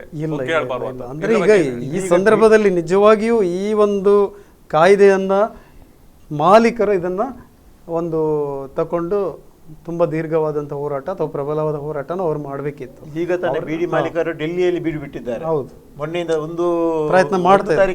1 ತಾರೀಕಿನ ನಂತರ ಡೆಲ್ಲಿಯಲ್ಲೇ ಇದ್ದಾರೆ. ಇದರ ಬಗ್ಗೆ ಈ ಕಾನೂನನ್ನು ತೆರವುಗೊಳಿಸಬೇಕಾಗಿ ಕೇಳಿಕೊಳ್ಳುತ್ತಾ. ಇಲ್ಲಾಂದ್ರೆ ಬೀಡಿ ಉದ್ಯಮಿಗಳಿಗೆ ಖಾಲಿ ಏನಾದ್ರು ತೊಂದರೆ ಆಗ್ತಿದ್ರೆ ಮಾಡ್ತಾ ಇರ್ಲಿಲ್ಲ, ಅವರ ಲಾಬಿಗೋಸ್ಕರ ಮಾಡ್ತಾ ಇದ್ದಾರೆ ಅನ್ನುವಂಥದ್ದು ಕೂಗು ಕೇಳಿ ಬರುವಂಥದ್ದು. ಇದು ಬೀಡಿ ಕಾರ್ಮಿಕರ ಒಂದು ಮಾತು. ಇದೀಗ ನಮ್ಗೆ ಎಚ್ಚೆತ್ಕೊಂಡ್ರ ಅವರ ಕಂಪನಿ ಮುಚ್ಚುತ್ತದೆ ಅನ್ನುವಂಥದ್ದ ಒಂದೇ ಹೋರಾಟ ಮಾಡ್ತಾ ಇದ್ದಾರೆ ಹೊರತು ಬೀಡಿ ಕಾರ್ಮಿಕರ ಬಗ್ಗೆ ಹೋರಾಟ ಮಾಡ್ತಾ ಇಲ್ಲ, ಬದಲಿ ವ್ಯವಸ್ಥೆಗೆ ಹೋರಾಟ ಮಾಡ್ತಾ ಇಲ್ಲ ಅನ್ನುವಂಥದ್ದು ವಾದ ಇದೆ. ಇದಕ್ಕೇನಂತೀರಾ? ಉದ್ಯಮ ಉಳಿದ್ರೆ ಎಲ್ಲೋ ಮಾತಾಡ್ತಿಲ್ಲ, ಬದಲಿ ವ್ಯವಸ್ಥೆಗೆ ನೀವು ಒತ್ತಡ ಕೊಡ್ತಾ ಇಲ್ಲ. ಉದ್ಯಮಿಗಳಿಗೆ ಅವರಿಗೆ ಬದಲಿ ವ್ಯವಸ್ಥೆ ಮಾಡಿದ್ರೆ ನಾಳೆ ನಮ್ಮ ಕಂಪನಿ ಮುಚ್ಚುವಂಥದ್ದು ಶಾಶ್ವತ. ಅದಕ್ಕೋಸ್ಕರ ಬದಲಿ ವ್ಯವಸ್ಥೆಗೆ ಅವರಿಗೆ ಒಲವಿಲ್ಲ ಅನ್ನುವಂಥದ್ದು. ಬದಲಿ ವ್ಯವಸ್ಥೆಗೆ ಒಗ್ಗಿಕೊಳ್ಳುವಂತಹ ಜನ ಬಹಳ ಕಡಿಮೆ. ಅಂದ್ರೆ ಇದನ್ನೇ ಅವಲಂಬಿಸಿದ ಜನ ಬದಲಿ ವ್ಯವಸ್ಥೆ ಮಾಡಿದರೆ ಅದಕ್ಕೆ ಅದು ಒಂದು ತಿಂಗಳ 2 ತಿಂಗಳ ಅದರ ಬಗ್ಗೆ ಅನುಭವ ಮಾಡಿ ಆ ನಂತರ ಮಾಡಬೇಕಷ್ಟೇ. ಇದು ಹಾಗಲ್ಲ. ಇದು ಸಾಧಾರಣ ಒಂದು ಶಾಲೆಗೆ ಹೋಗುವ ಹುಡುಗರು, ಸಣ್ಣ ಮಕ್ಕಳು ಕೂಡ ಬೀಡಿ ಕಟ್ಟಿಯೇ ವಿದ್ಯಾಭ್ಯಾಸ ನಡೆಸಿದವರು ಇದನ್ನು. ಹಾಗಾಗಿ ಇದನ್ನೇ ಅವಲಂಬಿಸಿದ್ದಾರೆ ಅವರು. ಬದಲಿ ವ್ಯವಸ್ಥೆ ಕಾರ್ಮಿಕರು ಅವಲಂಬಿಸಿಲ್ಲ. ಸರ್ಕಾರ ಇದರ ಬಗ್ಗೆ ಇದನ್ನು ಸ್ಥಗಿತಗೊಳಿಸಬೇಕಾದ್ರೆ ಸರ್ಕಾರ ಬದಲಿ ವ್ಯವಸ್ಥೆ ಮಾಡಿ ಅವರಿಗೆ ಪಿಂಚಣಿ ರೂಪದಲ್ಲ, ಈಗ ಹೇಳಿದಾಗೆ ಅವರು ಪಿಂಚಣಿ ರೂಪದಲ್ಲ ಅಥವಾ ಭವಿಷ್ಯ ನಿಧಿ ಅದರಲ್ಲಿ ಏನಾದರೂ ಅವರಿಗೆ ಕೊಟ್ಟು ಅದನ್ನು ಸ್ಥಗಿತಗೊಳಿಸಬಹುದು. ಸರಿ, ಕೊನೆಯದಾಗಿ ತಾವೇನು ಹೇಳಿಕೆ ಇಷ್ಟ? ಈಗ ಕೊನೆಗೆ ನಮ್ಮ ಒಂದು ಉದ್ದೇಶ ಏನಂತ ಹೇಳಿದರೆ, ಈ ಒಂದು ಕರಾಳವಂತ ಈ ಕೋಟ್ಪ ಕಾಯ್ದೆಯಿಂದ ಈ ಕೈಗಾರಿಕೆಯನ್ನು ನಾವು ರಕ್ಷಿಸಿದರೆ ಅದು ಮಾಲೀಕರ ಪರವಾಗಿ ಅಲ್ಲ. ಈ ಕೈಗಾರಿಕೆ ಉಳಿದ್ರೆ ಈ ಕಾರ್ಮಿಕರು ಉಳಿತಾರೆ, ಅವರಿಗೆ ಉದ್ಯೋಗ ಸಿಗ್ತದೆ ಇದ್ದಷ್ಟು ದಿವಸ. ಯಾಕಂತ ಹೇಳಿದ್ರೆ ಇವತ್ತು ತಂಬಾಕು ನಿಷೇಧ ಇಡೀ ಪ್ರಪಂಚದಲ್ಲೇ ಅದು ಮುಕ್ತ ತಂಬಾಕು ಪ್ರಪಂಚ ಅಂತ ಹೇಳಿ ಬರುವಾಗ ಅದು ಎಲ್ಲ ದೇಶಕ್ಕೂ ಅನ್ವಯ ಆಗ್ತದೆ. ಯಾವ ಕೈಗಾರಿಕೆ ಸಾಧ್ಯ ಇಲ್ಲ ಜಾಗತಿಕ ಮಟ್ಟದಲ್ಲಿ. ಆವಾಗ ಅಷ್ಟು ವರ್ಷದಲ್ಲಿ ಏನಾದರೂ ಪರ್ಯಾಯ ಇದಕ್ಕೆ ಕಂಡುಕೊಳ್ಳಿಕ್ಕೆ ಸಾಧ್ಯ ಇದೆಯೋ ಅನ್ನುವಂಥ ಒಂದು ಪ್ರಯತ್ನ ಸರ್ಕಾರ ಮತ್ತು ಸಂಘಟನೆಗಳ ಸೂಚನೆ ಮೇರೆಗೆ ಬರಲೂಬಹುದು. ಆದರೆ ಈ ಕೈಗಾರಿಕೆಯನ್ನು ಉಳಿಸುವಂಥ ಈ ಹೋರಾಟ ಇದು ಮಾಲೀಕರ ಪರವಾಗಿ ಲಾಬಿಯೂ ಅಲ್ಲ ಅಥವಾ ಒಂದು ನಮ್ಮ ಸಂಘಟನೆಯ ಪ್ರೆಸ್ಟೇಜ್ ಕೂಡ ಅಲ್ಲ. ಈ ಕೈಗಾರಿಕೆ ಉಳಿದರೆ ಲಕ್ಷಾಂತರ ಕಾರ್ಮಿಕರ ಬದುಕು ಉಳಿತದೆ. ಆ ಬದುಕು ಉಳಿತದೆ. ಇಲ್ಲಿ ದಕ್ಷಿಣ ಕನ್ನಡ ಉಡುಪಿ ಜಿಲ್ಲೆಯಲ್ಲಿ ಬೀಡಿ ಕಾರ್ಮಿಕರು ಅಂತ ಹೇಳಿದರೆ ಅವರ ಜೀವನಾಡಿ ಕೈಗಾರಿಕೆದು ಇಲ್ಲಿ. ಅದನ್ನು ಉಳಿಸಬೇಕು ಅನ್ನುವಂಥ ಈ ಒಂದು ಐಕ್ಯವಾದಂಥ ಹೋರಾಟ ಇದನ್ನು ಮುನ್ನಡೆಸ್ತೇವೆ. ಖಂಡಿತವಾಗಿಯೂ ನಮಗೆ ಗೆಲುವು ಸಿಗ್ತದೆ. ಈ ಕೈಗಾರಿಕೆಯನ್ನು ಉಳಿಸಲಿಕ್ಕೆ ಸಾಧ್ಯ ಇದೆ ಹೋರಾಟದ ಮುಖಾಂತರ ಅನ್ನುವಂಥ ಒಂದು ಭರವಸೆ ನಮಗೆ. ಸರ್, ಬಹಳಷ್ಟು ವಿಚಾರಗಳನ್ನು ನಮ್ಮ ಜೊತೆ ಇವತ್ತು ಬಂದು ಸ್ಟುಡಿಯೋದಲ್ಲಿ ಹಂಚಿಕೊಂಡ್ರಿ. ಕಾರ್ಯಕ್ರಮಕ್ಕೆ ಬಂದದಕ್ಕೆ ಇಬ್ಬರಿಗೂ ಧನ್ಯವಾದಗಳು. ಬಿಡಿ ಅನ್ನುವಂಥದ್ದು ಉದ್ಯಮ ಆಗಿದೆ. ಇದೀಗ ಅದರ ಬಗ್ಗೆ ಹೋರಾಟಗಳು ನಡೀತಾ ಇದೆ. ಮುಂದಿನ ದಿನಗಳಲ್ಲಿ ಯಾವ ರೀತಿಯ ಫಲಿತಾಂಶಗಳು ಸಿಗುತ್ತೆ ಅನ್ನುವಂಥದ್ದು ಕಾದ್ ನೋಡೋಣ. ಇದಿಷ್ಟು ಈ ಹೊತ್ತಿನ ವಿಶೇಷ. ನಾಳೆ ಇದೇ ಸಮಯಕ್ಕೆ ಭೇಟಿ ಆಗ್ತೀನಿ. ಸುದ್ದಿ, ಮಾಹಿತಿ, ಮನೋರಂಜನೆ ನೋಡ್ತಾ ಇರಿ ಸ್ಪಂದನ.